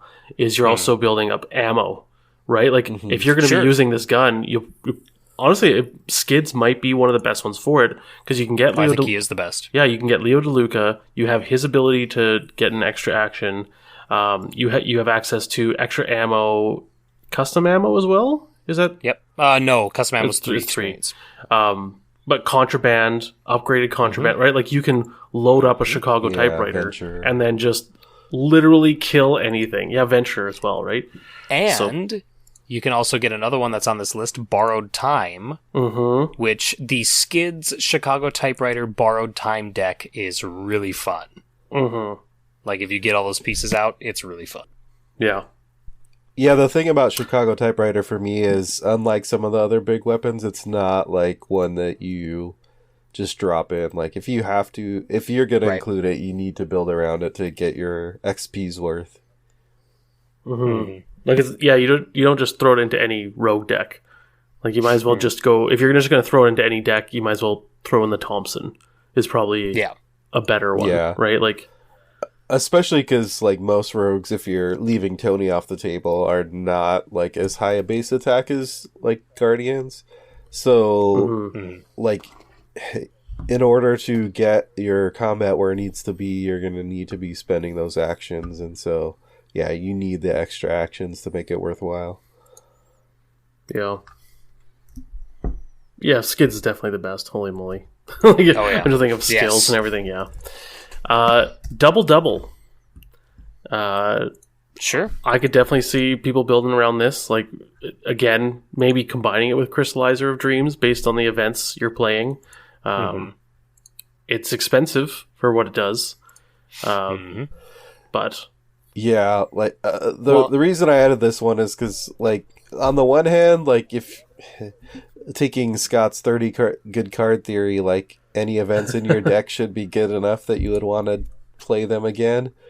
But that's not always the case, and I think if you're gonna spend 8 XP on this thing because it's exceptional, like you better make sure that every event in your deck is gonna like combo well with double. This is one too that comes back to that major con that we started at the beginning was what if you don't draw it, because it is a single card, right? And so does your deck hold up without double, right? And I think it would, because you're just playing good events. And double is just that thing that turns it into overdrive. But then that also begs the question: are you then building around double? Right. Like how hard do you build into it, hoping that you're gonna get it early, versus just building a really good card or deck, and this just amplifies good cards. Yeah, it has a bad trait for that too. Ritual traded. There's not a good fetch card. Rogues for that. don't really interact with that. Yeah. I mean, at least it's not taking up a slot that you're worried about. Yeah. This is a case where like you're probably looking at Safina with that 13 card opening hand. I threw big money on this list, kind of like a That's not a card. Yeah, what's the card, Scott? I think Well Connected is the card that you'd kind of try to be building around. Sure. And there's a lot of tools for this. I think my big thing with building around Well Connected is great when you have lots of money, but if you never hit that critical mass of money, it's which is like what, 15, right? 15, 20? I'd say like 10 minimum, right? Like right. 10 is as low as you want to go. Like you're talking 15, 20 resources, and now Well Connected is bomb. Yeah, so here's the thing. Here's my problem with that is, do you build, for instance, a Safina well-connected deck or a Finn well-connected deck? Probably a Jenny, I think. No, that's what I'm saying. Like, to me, that wouldn't work. But Jenny or Preston was the obvious choice. Like, so to me, that again doesn't seem like I would label well connected as. But you guys also talked me into Analytical Mind, so whatever. I don't think a build around card necessarily needs to be like applicable to multiple investigators. Yeah, but I mean, if it's so focused on that, then I would think that Jenny or Preston would be your build around. If Well Connected is so focused that you actually choose your investigator based on it, I'd say that's one of the biggest build around cards. Okay, you got me. Because you're building your investigator around it, essentially. I also think Rogue has so many money cards now. It's kind of crazy that I could see like a Finn in this. The ones I probably wouldn't, and Tony can get money. I do agree, probably not Safina, because she spends so much on events and skids. Like he's super resource intensive. So, I honestly, I don't know if I'd put this in Tony, because he needs to spend all his money on guns. Like I find I don't make enough money off the bounties to equate to like what Jenny or Preston could do. I also think he probably doesn't really need it as much as other investigators. Yeah. I appreciate the hard back down on that last one. Whoever just deleted contraband off the list. Well, I've heard of people talking about contraband decks where they try and double contraband on some weapon just to make it, but it's like it's not a build around card, but it's one of the ones that go into build arounds, probably like for the weapon, like in Leo with the bar, right? You play a bar, play double contraband, you're like, well, I'm set for the rest of the game. But contraband itself is not a build around card. I would agree. Yeah. Moving on to Mystic, Sean, your time to shine. Well, I didn't compile this list, but I'll sure champion it as if I had. Song of the Dead is on here, and I think if you're going to use it, you do need to build around it a little bit. I feel like there's a lot of Mystic cards where there's specific token play that you want to do, since that's such a heavy Mystic theme. So I feel like, and this could just be me, I've been playing more Mystic lately, but I feel like Mystic falls into one of two camps now. You're either doing the token filtering, or you're not. Right? I mean, those would be the those are the kids. two states of Mystic, I suppose. Yeah. That is one way to divide that particular pie. I mean, like Great, with I'm glad we all Guardians, agree. either you're using guns or you're not. I mean, That's fair too. Yeah. But I I put understand Song what of you're the Dead saying. on. Yeah. Yeah, I put Song of the Dead on here. I think it occupies the same space as Springfield in that you can build around it, but it's shit, so don't. Fair enough. If you do, though, let's take this into account with things like, particularly the upgraded Wither and Sixth Sense. You kind of want to go hard on those things. So even if there's not one specific build around simple token card, when you go with that strategy, you kind of pick like what's your suite, and then you build around those. So I still would, even though it's not like one specific loadout that defines the deck archetype, I think it would still count it as a build around card for sure. No, I know this is gonna yeah. this is gonna trigger Nick, my next comment, because we've discussed about investigators so much about being build around God. cards or not. Would you consider the fact that mystics like build around their willpower so much that like each mystic is a build around card essentially? Because you're putting shut up. no, but because you're putting all Shut your No. That's like what the class does. That's like saying, well, no, you can't take like a truth of the class and say that makes them all build arounds. Because I think within that there are still getting real now and not being hyperbolic. I think there are still sub strategies within that dictate. Like you wouldn't put Song of the Dead in a deck that's running Shards of the Void, right? Like you wouldn't do that. That's stupid. Well, maybe Shards of, but Shriveling for sure. You wouldn't put it in with Shriveling because Shriveling is already doing what you want Song of the Dead to do, and it's doing it better, and it doesn't require that extra setup. So that's kind of what I meant when I said like there's those which filter tokens and those which don't, because it's like if you're going hard on the filtering, then that's your build around. Like that's but then that also means there are cards that you're not going to look at as hard because you're focusing on that aspect, and because that, in my opinion, takes up so much of the deck. You know what I mean? Yeah. Well, and I think so. Oh, go ahead, Sean. No, by all means. I was going to kind of like weave this into the next one on the list, which I guess is technically, now that we've been talking about, not a build around card, but the idea of token control. And like, I would rarely play like Chthonian Stone, just that, or I would rarely play like a bunch of those token control cards. But when you put them all together, like you're building it around, and is that deck, because like if you don't hit critical But what's mass the build with around that, card? well, I think it's oh god, was it Seal of the Seventh Sign? The which seals a tentacle? Seal of the Seventh Sign? Dormammu have come to bargain. Yes, it's Seal of the Seventh Sign. I like Okay. that alternate title. Yeah. Like once you hit critical mass and you've sealed so much that the bag is pretty, I don't want to say easy, but it's controlled. It's great. Well- but if you're only sealing a bit, I don't think like you haven't built enough, or it's not worth Okay, the squeeze, you know?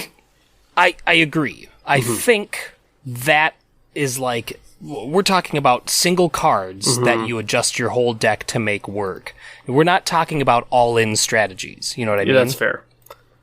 Well, Next So I think episode. that's where the line is. Well, and I think, and I'll put this out there, and I think we've probably already arrived at this point, Mystic is probably the least build-around class, because the class itself requires you to just build differently than other classes do. Sure. I think other than, like, Seeker's pretty not build around as well, like we said, just because they're all good cards. Yep. And the build arounds are just the little things that make your deck work better. But yeah, Mystic's in a very similar place, I would agree. Yeah. I do think Mystic has one of the biggest build-around cards that, like, inspires a person to try to make it work. And that is... Heirloom of Hyperborea. Yeah, well, there's that one. But I'd go with Divermius Mysteries. Yes, That's- I Yeah. added that one last second, and I'm glad I did, because holy crap. That's the one where, like, you look at it and you're like, oh, I must make this work. Because it looks like the payoff is so good.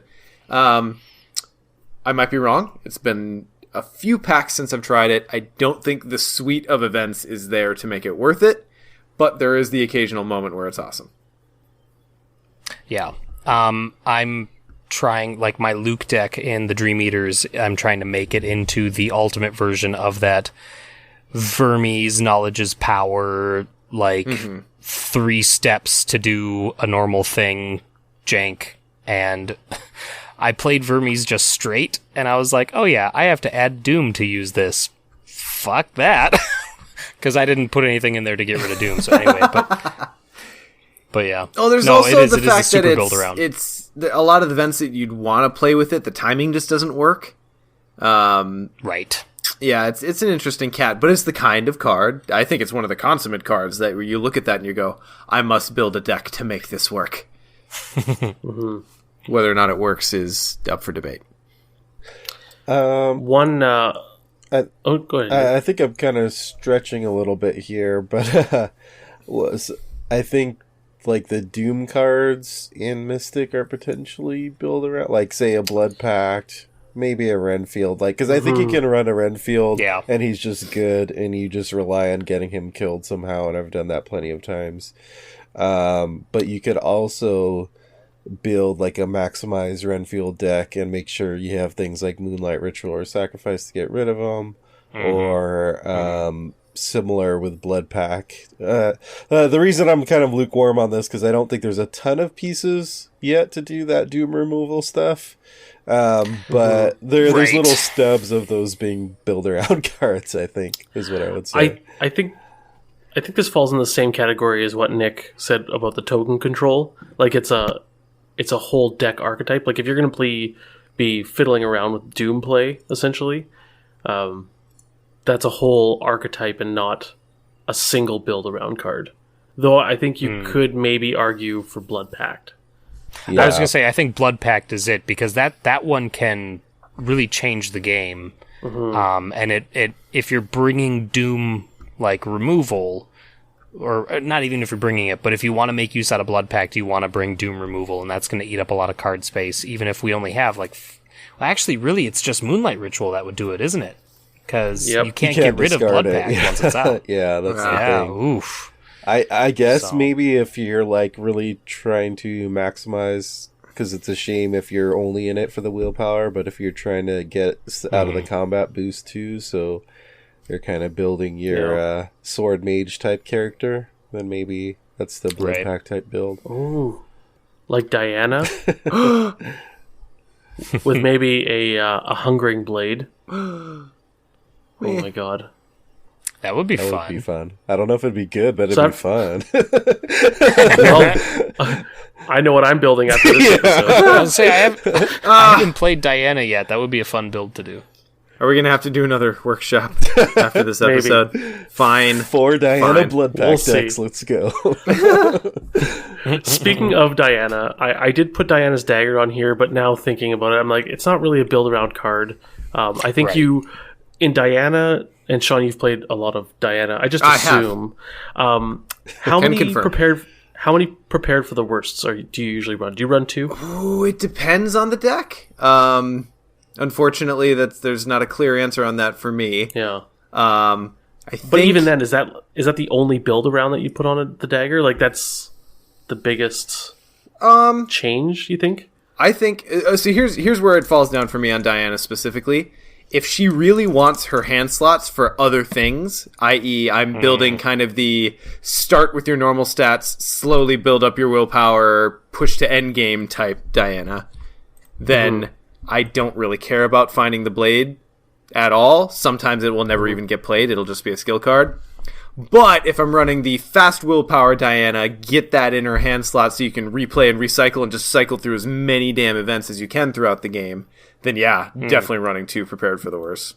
So, just kind of depends on the build. And I guess it's not necessarily like the dagger isn't the centerpiece. Right. Though. The dagger enhances what the deck is already doing one way or the other. Right. Or Diana is the build-around deck. That's correct. Or build-around card.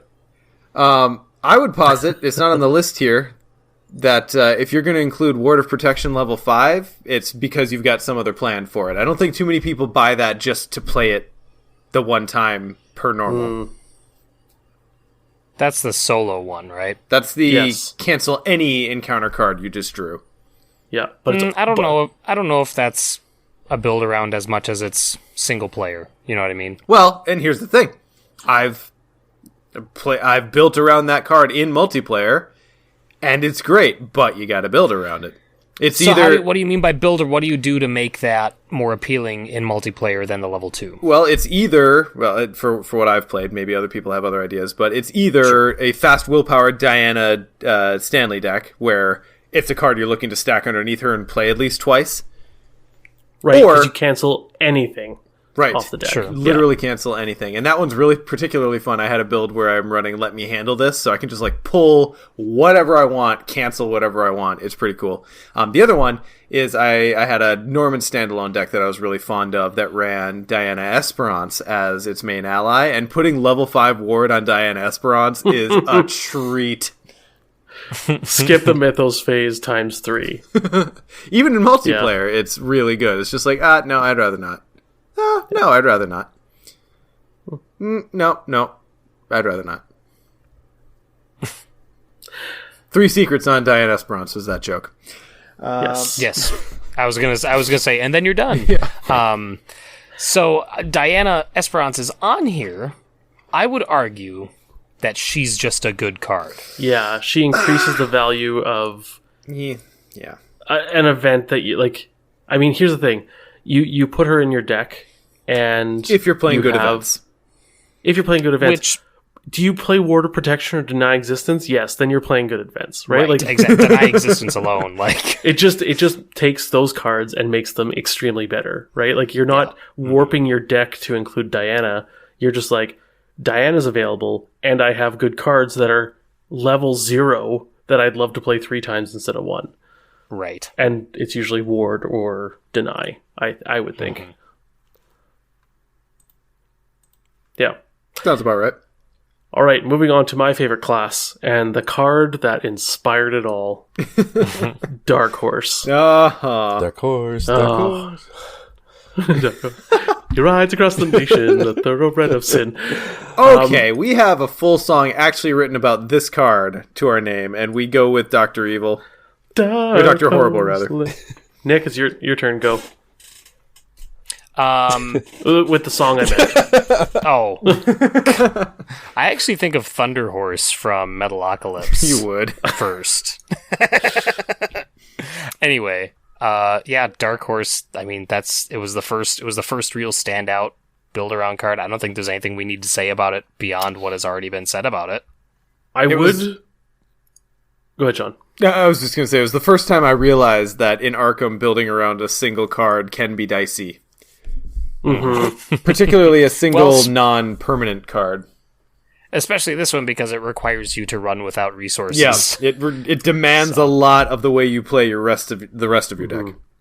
Mm-hmm. And when it came out, there were very few things that encouraged you to play without resources other than this. Jace. So, Yeah. One thing I'd say about Dark Horse, I think, because it's so obviously a build-around card, I think there's a lot of people who are newer to the game that when they see this card, they think, oh man, I always have to run at 0 resources. And I think that's a very slippery slope and an issue, because basically the whole idea of, if you don't draw it, your deck has to work without it.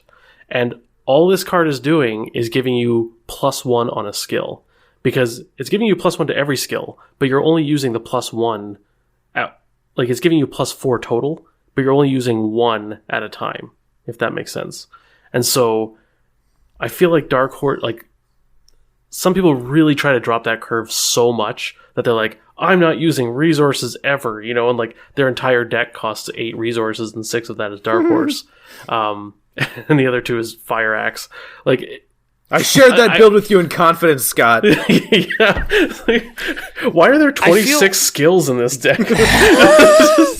oh, it's Silas. Oh, I feel like Dark Horse isn't as popular anymore. I feel like this was the original build around, and at that point, like people went nuts with because it. Yeah, well, and also in Dunwich and in Carcosa, like +1 to every skill was really I good. think it still felt, really impactful. Whereas now we have enough things that either replace skill tests with other skill tests or have each class has their own little janky way to get around things they have trouble with that Dark Horse doesn't necessarily have as strong of a place as it once did. Yeah. I think it's also too that, at least for me, just wanting to play cards, and that's part of the fun of Arkham. And once you get into the Dark Horse mode and you're not playing as many cards out, then it can just be this kind of weird game where you're just taking a bunch of tests and actions, but you're not really playing anything anymore, which can be fun, but it's a different kind of game, and I think that's why a lot of people steered away from it. But going back to Scott's point,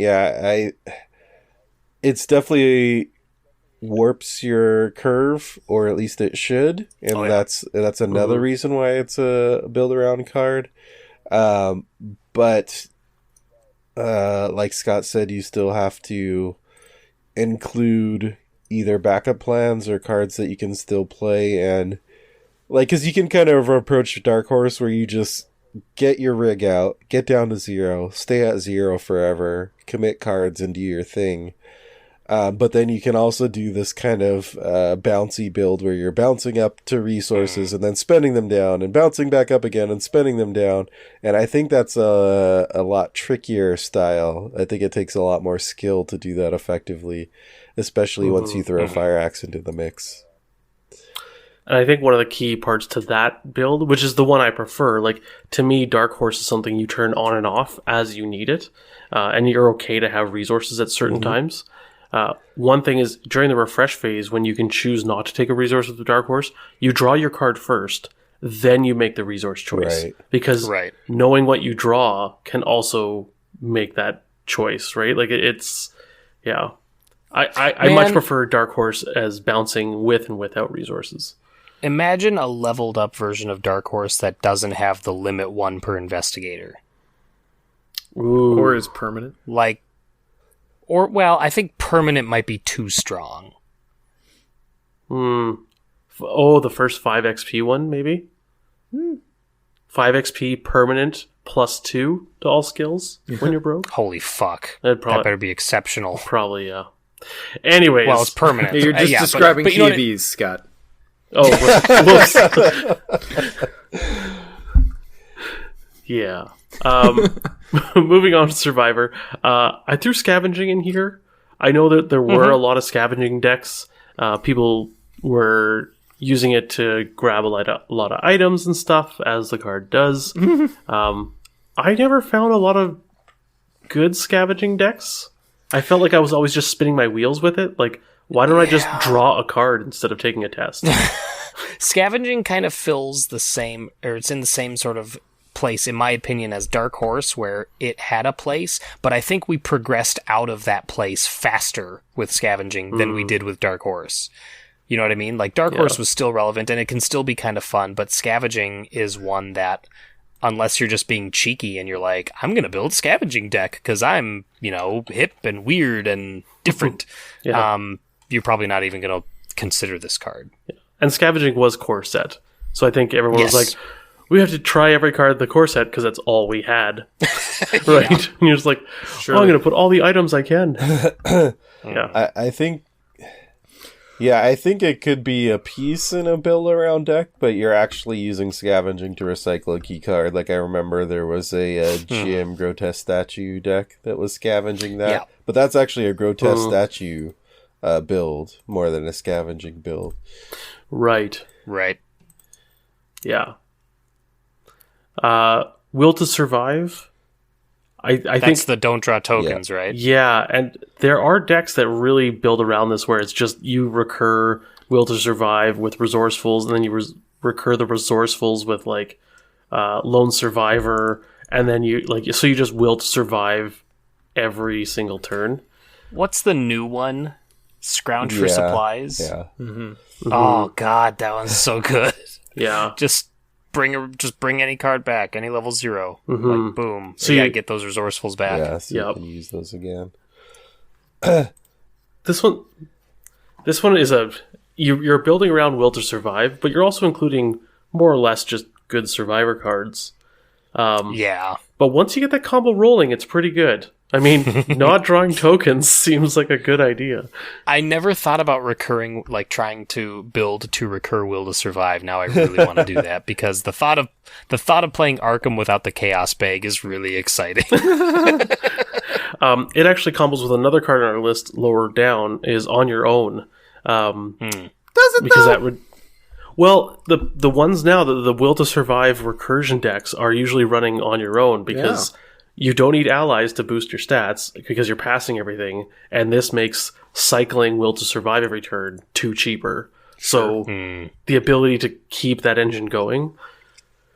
Yeah. Yeah, Will to Survive is a card that I've used just in regular Survivor decks, and it's because it's just a good card, like, oh, don't draw any tokens for a turn. Yeah. But yeah, I think you can definitely build around it. And even if it's not recurring it, you can also build around Will to Survive. Well, I mean, you have to recur it to some extent if you're building around it, but you can also take it the angle of like double or nothing if you have rogue access, and like not just that So you're Wendy. passing tests, but yeah, but that you're passing big tests. You're maximizing those Exactly. tests. Yeah. Quick thinking, double or nothing, watch this. Just... Opportunist. Yeah, just... I'm 12 to nothing. Yeah. Yodel? Oh, yeah. He fits... I have him lower down, too, with another couple cards in neutral. But I think he's still the key, even in that combo. I think he is still the one that's making it all come together. Yeah, you know what? I'll do that. I'll bring these cards up. The Desperate Skills with Yodel. Like, you mentioned it, Nick. Desperate Duke. With St. Hubert's Key, Meat Cleaver. Like, That's so good. such a fun deck. And you can build it amazingly for 9 XP as a standalone. Right. Like, my favorite build of it is 9. I think it is a very high skill cap deck. Like, learning how to move your cards around with Yodel, like, and, you know, there's times you're taking a test, you're like, okay, I'll commit this card, now I'm +8. You know, like, it's, But it's also, like, it has a high skill cap, but it also kind of, it's cool because it also kind of teaches you as you play it. Because you commit the card, and then you read, you're like, what does this guy do again? Oh, wait a minute, that Desperate Search is right on top of my deck, you know, or on top of my discard pile. So, like, yeah, it's really fun. It's really fun. Or my favorite is to, send Duke to do something, and then if you're not desperate, discard the Desperate Skill to ready him, and then Yodel for that. Like, oh, God, It should be illegal. yeah. Or let the Duke one finish normally, and then just naked investigate with Ashcan, and then Yodel, and you're still at a 6. Yeah. It's a really fun deck. Yeah. So before we move on for that, Desperate Duke, great. Yodel, great in that deck. Has anyone found a place to put Yodel besides that deck that they were pleased with? No. I put him in Silas. I was just going to say, Yeah, Silence. And it was okay. Yeah. It was okay. Ian, concur? Does he... Yeah, it was solid, but not like spectacular. Does Yodel only target skill cards, or does he target... Top card. No, it's matching... Oh, yeah, top card. So skill even icons. in someone like... Yeah. Yeah, so even in Wendy, he could potentially have a place, because you're discarding with Wendy. But yeah. Oh, well, I think... He could be Preston if you're playing the a lot of the favors, because they're double icons. Oh, sure. I was going to say Patrice, but I think Patrice is too volatile for Yodel. Ooh, yeah. I think the top card of her discard pile is too fleeting for him to have any value. Yes. Yodel just watches like 6 cards go by in quick succession. I don't know, and I missed it. Someone put a Quinn on this list. Explain yourself. That was me, and I don't feel too excited about it. See, a build around card, Ian, is one that you would actually Build around. Well, it's one of those cards that I've often thought, I should build a deck around Aquina, and then I go on living my life. So- But one day. I forget. One day. Is the level what 4? 3. Level 3? Yeah. Is that even better? Like, Yeah, It is. it's playable. Yeah. but there's still so many better survivor allies that are lower experience Yeah. cost. That is accurate. Yeah. The reason I think you'd have to build around it is because, It's terrible if you don't. well, yes. She's the survivor. The Springfield. thing is, the level 3 version is fine, but they're like the straight up just level 0 survivor allies are strong enough that like you really have to justify putting Aquina in. And then the other thing is, like, usually a good deck, you're aiming to kill enemies right away, right? So you're usually not building around the fact that the enemies are going to attack you, unless you're building a Tinky deck. And then in that case, you better be building around it. And with Aquina, like, you're still taking the horror, so you need to build that into your deck. So I think there's just a lot of pieces you need to build into if you're going to use that card. I totally forgot that her subtitle was The Forgotten Daughter. How fucking perfect. I think we've actually mentioned that on the show before when talking about Then forgot it. You know what? I think she's one of those cards that, well, she was in the core set, right? So we're like, oh, we gotta use all the core set cards, and then everyone's like, nah, not her. And then her level 3 came out in Lost in Time and Space, and Dunwich, like, oh, you know, and now Dunwich is still pretty new, but it came out in the last pack. We're like, oh wow, we can go through the whole campaign and try Aquina again. And then everyone's like, nah. And then that was the end. You know what would be fun, though, is if you took her into a final scenario and she's just standing toe-to-toe with the boss, because it's not non-elite. So if the boss is just swinging and it's just pinging damage back to her. Oh. Although you'd have to take the horror. If we ever get a... So... If we ever get a boss that, like, takes... only swings and damage... Yeah. That'd be great. And just, why are you punching yourself? Why are you punching yourself? I was going to say, would she have a place in Tommy, but you can't use the level 3 version in Tommy. Mm-hmm. Let me look at the level 1 again. No. What's the difference between them? It's 5 There's costs. still so many You have to better. have- It has to be a Oh, different just enemy than the 5! one that's Yeah, attacking. you have to have 2 enemies at least. Ah, You know what really works Garbo. well? You know what works really well in a Aquina deck? On your own. So you just commit her to a skill test.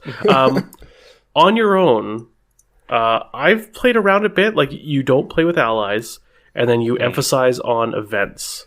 I don't find this as a build-around card. I'd rather put this in, like, if you're going to play this one, I'm usually building around Will to Survive as opposed to On Your Own.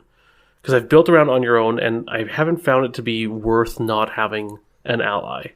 yeah. I was just going to say, I wish we would get more tools for the no ally build, kind of like what we've gotten for the no item build, but the no item build still doesn't seem like it's viable. Or at least not great. You know what I mean? On Your Own's There's, been on my list of like, build. literally no payoff aside from that skill. Yeah. Able-bodied. Yeah. Yeah.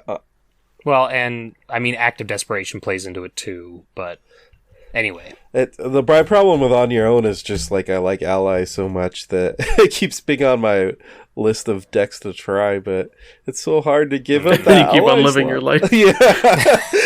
Same Yeah. thing. But then you remember that Peter Sylvester's Yeah. a thing. I do want to try Windy On Your Own, you know, with the whole recursion, but yeah. We'll see. Yeah. Wendy's the best set for Will to Survive, I think. The recursion. Sure. Yeah. I thought we were talking about On Your Own. But that's what I mean. Like, if you're going to try On Your Own, I think you try Will I was to going to say, You try it with Well, I Will think- to Survive. I was just going to say, I think Ashcan might be a good candidate for On Your Own because he just gets Duke, and Duke doesn't take up an ally slot. But again, Desperate Duke is such a fun build. Yeah. Why fuck around with On Your Own? Yeah. You don't need Will to Survive when you're +8 on a test. All right. Moving into neutral, we have calling in favors here. Ally juggling. Yep. I find it hard to build around an event that I'm not going to probably recur. Yeah. Because then you usually end up having to throw charisma in there as well, just because you have so many allies. So.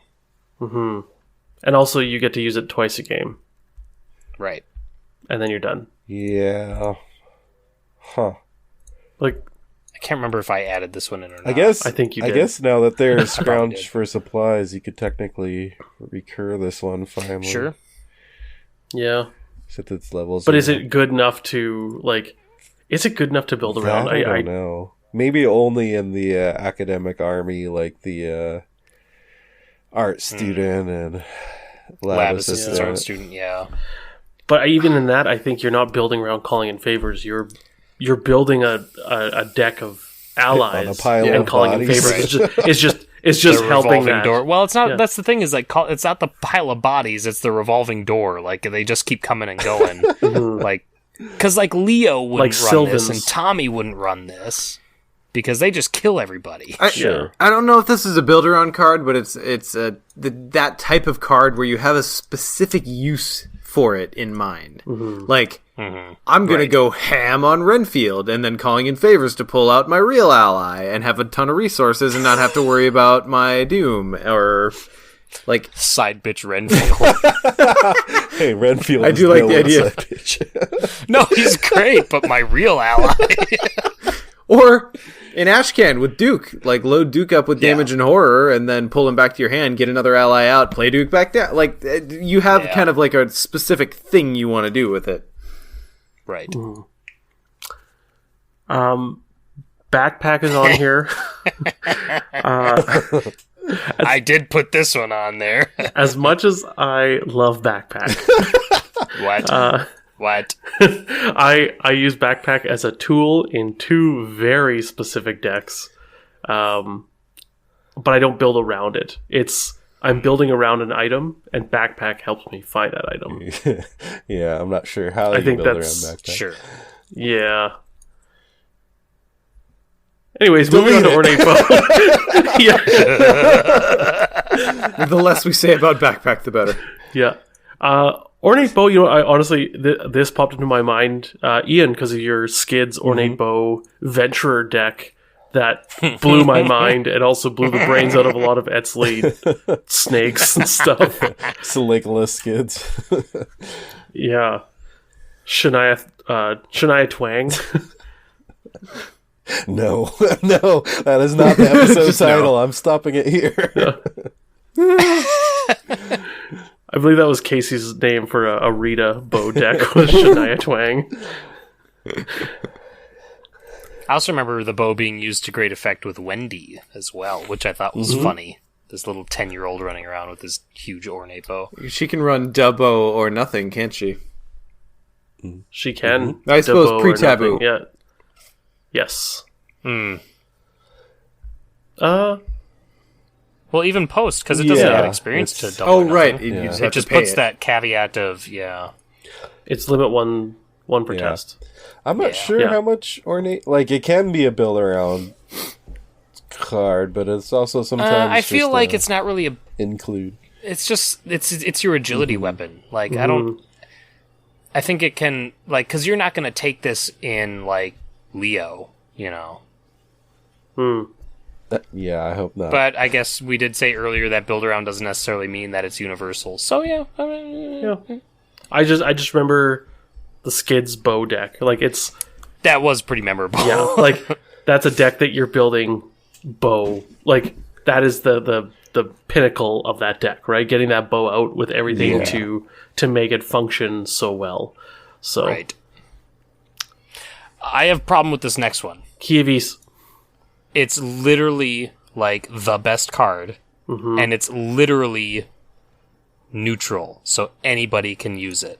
How do you build around this? How is it not just like... Well, you play Yorick, I'm just- so you can recur it, and then you say Haster twice. But that's okay. No. Scott just wanted to tell that story again. Hold on. Yeah. I guess. You see, Nick, you include I think Key of this- East and you include 28 other cards, and that's how you build around 28 Any other cards. Your choice. Yeah, I guess Key of East is not necessarily... It's not a build-around card, because it's just the card you throw in to win games. Right. Yeah. Yeah.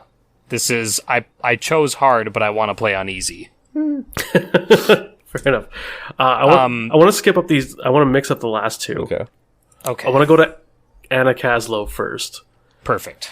Because she's one of those build-arounds, and if you draw her in your opening hand, she's amazing. But if you don't, you have a lot of tarot cards in your deck that cost a lot, and she's 1 health and 1 horror, and oof. Yeah. I've seen people try and build decks around this, but I don't know if I'm a fan Yeah, that's why. of the tarot decks. Yeah, in my Lola, that's why I had Double Studious and all kinds of other cards to build around it. Yeah. I remember when we saw the whole suite of tarot cards, and my first thought was, that's it? And then when Anna Kaslow came out, I was like, that's a trap card. Don't play that, because the tarots are bad. Or not, they're not bad. They're just not worth building around. Exactly. Yeah. Like, I was really hoping we would get some leveled up tarots, like some like level 3 or 4 ones that would do some crazy stuff, but we never did, unfortunately. We might still, which would be really cool, but we didn't get them in the cycle, which is where I expected. Return to Circle Undone is still probably going to happen, Yeah, I assume. exactly. You know? I really hope. Yeah, I do too. That's my 'Cause- even an upgraded Anna Kaslow with more health and sanity. I'd be okay with that too. But I mean, like, if the tarots were, if they were more enticing, then she would be fine. You know what I mean? yeah, I feel like it has 2 places, one of which is the Lola Tarot I mentioned, and the other is like Safina. You can build around it just because you have that Sure. big opening hand to grab it. But there's just, but I agree, there's just not, we need more tarots to really like make me tempted to make this build around Anna. yeah. Because again, I've said this a few times in the podcast, but that ally tax is real, like giving up an ally slot. And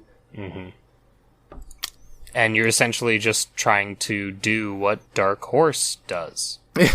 Yeah. Right? I mean, the only justification that I have come up with is Calvin with the 5 of Pentacles. That's the only time I've actually Right. run Anna Kaslow. Yeah, And double have 5 felt- pentacles. Yeah, and have felt that it's actually done something for the build. Sure. So, pretty corner case. Because now you're running around 7 in all your stats. And And then, that feels pretty good. Yeah. yeah. Base 7, play my Desperate Skill, so that's 11. I'll Yodel, that's 15. And then I'm going to play Trial by Fire, so it just boosts it by 5. Yeah. So I'm 20 to 3. Yeah. Double or nothing? Sorry? Okay, last one, and this is the one that I thought... I have a problem with this one, too. So, but because this is not the But sell me build-around on it. card... This is not the build-around card, but this enables so many weird build-arounds. It's Sure. versatile. Okay. Because you can take a card from any other class and then build a deck around it that you shouldn't be able to build. Do you know what I mean? Yes. Yeah. I do. Okay. And I don't know how to analyze this yet because it's still like... Yeah. Has any of us used Versatile yet? Have any of us tried it? I am still I have waiting not. to hear, like, the combo that Versatile was made for. Like, nothing has convinced me yet. Well, No. there's Premonition Wendy. That's the big combo that everyone's talking about. Where you can reuse Premonition. So the way it works is if you have her... Is it Amulet? Uh-huh. Yep. So you have her Amulet out. You play Premonition. It seals. Okay, so it stays on the table. And then you go to take a test and you take the one off Premonition. But because you didn't just play it, it goes to your discard pile. Now you can play Premonition again off the top of your discard pile. Okay. And you can literally play Premonition as long as you play any other event for the rest of the game. pretty Okay, cool. first, love it. Second, aside from rules fuckery, I'm waiting to hear about the Versatile build that turns my Something head. that us normal players could figure out. And by us, I mean me, the below average player. I mean, guys, just build a 35 card Wendy deck with Premonition as one card, and you're good to go. On you it. don't need to know much. Okay. Yeah, so anyway, Versatile, I don't know. Like, I think there's going to be a level 0 card or investigator that comes out, and there's going to be a build around deck. And I just thought I'd mention it in this conversation because I think I think I agree that it's future proofing essentially. This is a future build around card. Yeah. Well, besides my 60 card Mandy deck, your Star Wars CCG Mandy deck. my magic legal Mandy deck. Oh god. Sorry, Sean, you're going to say something probably productive. Okay. I was just gonna say, I'm sure that the deck, the Investigator and card combo exists out there that would make me go, yeah, run versatile. But I've yet to hear it. Premonition Wendy doesn't make you want to run it? That is exciting. I'm honestly asking. Like, is that not? I mean, it's good enough for cool. you? It's one of those things where it feels like a weird violation of the sanctity of the intent of the rules. So while I acknowledge Sean that has it's to take a awesome, shower after he does it. A little bit. I feel like I have to say 3 Hail Marys and an act of contrition. Right. Yeah. Give me a leveled up versatile, like a level 4 versatile that lets you go up to level 2 in any class, and that would be nice. Rest in peace, playtesters. Like, I think that's what, like, level 0 is awesome, but at the same time, like, God, adding 5 extra cards, or 4 extra cards, or whatever, I don't know. It's 5, but 5 total. Yeah, but getting the card you want. But you know what the 1 is. It's the other 4 that you're like, now what are these going to be? Well, I mean, you know what all the cards are, you're putting them in your deck, but I know what you mean. No, yeah. Yeah. You have to make 4 more decisions. Well, I guess the way you guys build decks, it's just 4 fewer that you have to cut. So. True. Or you put it in a seeker deck, and you can easily find 4 more good cards. Yeah, exactly. I think my mission before next episode is to try some versatile, see what happens. I think I need to as well. I keep looking at it like I should, but it just sits in that pile of leveled up neutral cards that I don't ever touch. Listeners, if you have the Investigator and card combo that makes you slaver at the chops to play versatile, let us hear it. I want to hear it. I want to know. Yeah. All right. Yeah. All right. Besides Premonition Wendy, Casey, I've heard of it. Yeah. We want more. Have you heard of our Lord and Savior, Premonition Wendy? All right. Well, excellent. Cool topic. I'll be interested to see. Maybe we revisit this one later in the game when the card pool's really big and we see, like, all right, these are the ones that you just build around, or kind of, I don't know. I guess if our idea on what a build around card has changed. I don't know. Might be worth revisiting. Well, and maybe there'll just be more support, right? Like, because a build around card is only as good as it's supporting actors, kind of thing, right? Like, if you have a single weapon deck like shotgun, you don't, like, prepare for the worst doesn't exist, and let's say stick to the plan doesn't exist, it's not as good, right? So 3 years from now, when our card pool's huge, or even bigger, like double what it is now, I can only imagine. Oh, yeah. And I have trouble remembering all the cards now. And who knows what will come out, right? Maybe there'll be another couple build round cards that do come out later. But... Seems likely. Oh god. Probably. Likely. Yeah, probably. All right, excellent. So guys, let's we're getting a little long here, so let's move it on into tentacle time for the episode. Nick, what's been grabbing you? I just beat Assassin's Creed 4 Black Flag again the other day. Woo. So now I'm just working on polishing off the last few percentages to get 100% on that one again. Super fun game. I love that one from top to bottom. The only thing I would do is take out the modern day sections, which they're few and they're far between. But still, the fact that still they has the exist modern day sections. Didn't they end that shit with Miles and Ezio? No, it's still there. But it only forces you to do them at like 3 points, and you can do them quick and get right back to the pirate stuff. So the first time I played, that's what I did, and this time I'm doing everything because I'm pushing for that 100%, and I'm like, ugh, like it's just boring. Sure. But anyway, but the game that exists outside of that is amazing. Like probably one of my favorite games of the PS3, early PS4 generation. Other than that, not really a whole lot. Still role-playing every other Sunday, which is awesome. We're winding down on that campaign. We have 4 sessions left. Wait. After next? I can't remember if it's 4 or 5. But we're winding down. We're still streaming every one of our sessions. Scott and Ian are both in that, as is Casey and a selection of others. Yeah, other than that, not much. Cool. I know things have been busy. You did all right at your most recent awards thing, did you not? Yes, that's worth a mention. I feel. Right. A couple Saturdays ago, we had the gala, the local theater and actors guild through their gala and awards ceremony that they do every year. I was up for 2 awards. I won one of them. I won the best leading male in a drama for A Few Good Men. So that makes nice. Well done. Thank I you. saw that show. Well deserved. Thank you. Thanks. Yeah, that makes 3 years in a row winning awards. 2 of them being best male lead in a drama. I won for Elephant Man last year and A Few Good Men this year. So that felt pretty good. And then my parents actually came to this gala and they really enjoyed it. And I was like, well, I'm planning on taking this year off of theater, so I probably won't be up for any awards in 2021. And they're like, oh. But then I found out that Pequot, a city nearby us, is going to be putting on Dirty Rotten Scoundrels. Ooh. And my wife loves that movie, and I really like that movie. And she's like, you're going to audition for that, right? I'm like, if you're asking me, if the person who I have to clear doing theater with is asking me to audition, then I probably should audition for it. So.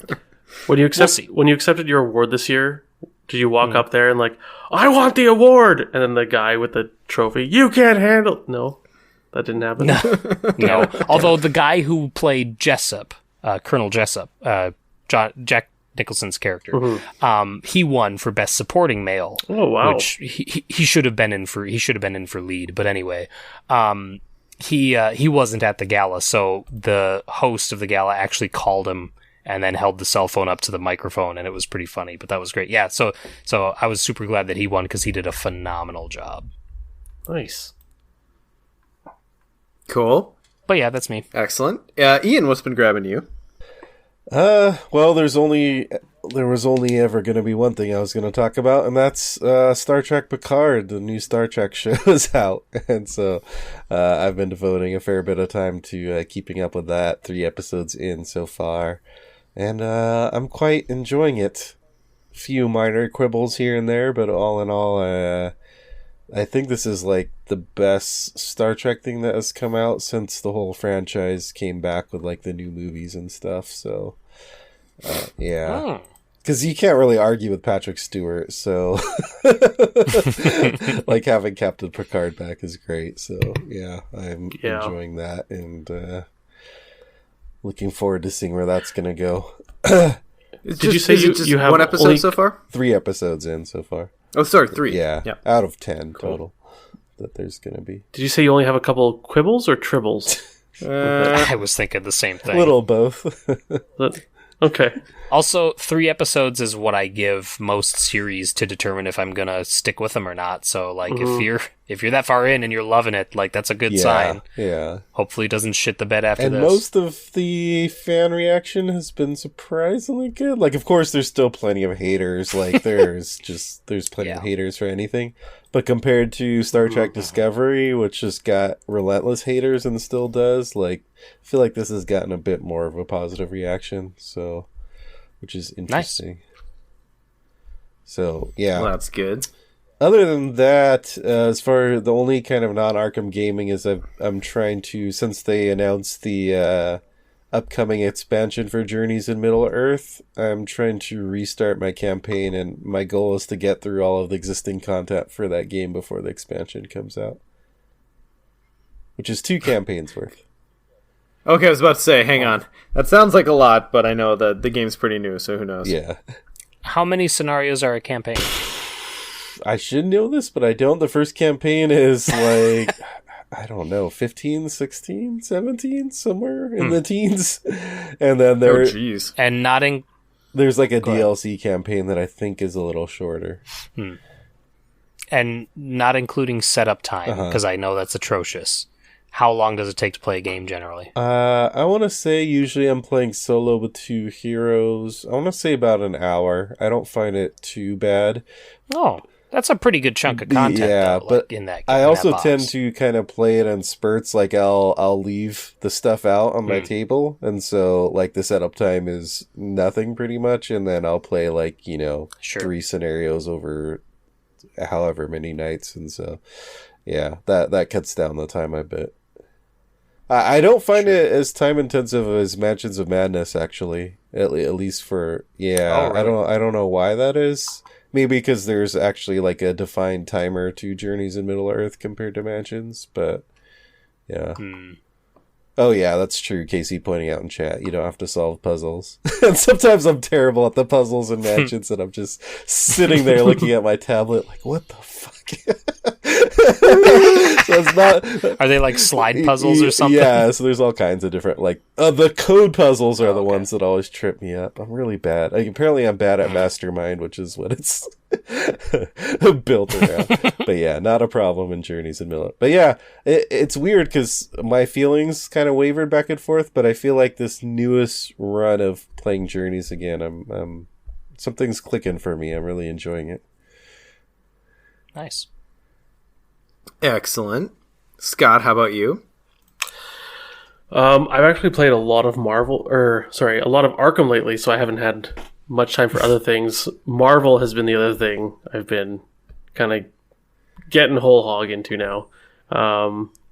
And Ring Fit Adventure is still kicking my ass. To the point where I had to not play today because I was having trouble walking. Because my quads and my glutes were so sore that like standing up is painful, sitting down is painful. Like I have to lower myself onto a chair in a good way though, right? Like where it's like, sure. Oh man, I'm so sore, but man, existence is good. pain. Yeah.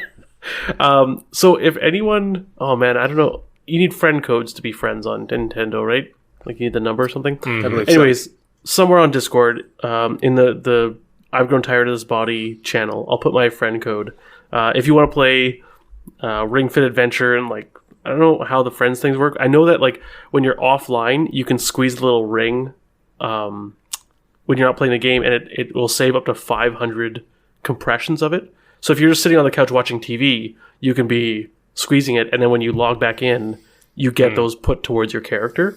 And you level up, and like there's a skill tree now, and like it's a full on RPG that you play by getting sweaty. Wow.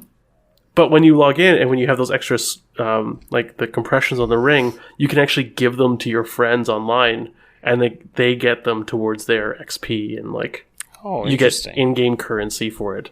There's no microtransactions. I know I just said in-game currency, but you can't buy it. It's the gold rings that you use to buy stuff. You earn it via play. Yeah, and you buy like shoes and shorts and shirts, and they have like stat bonuses and stuff. Like it's just ridiculous. I have to check this out. Oh God, Casey.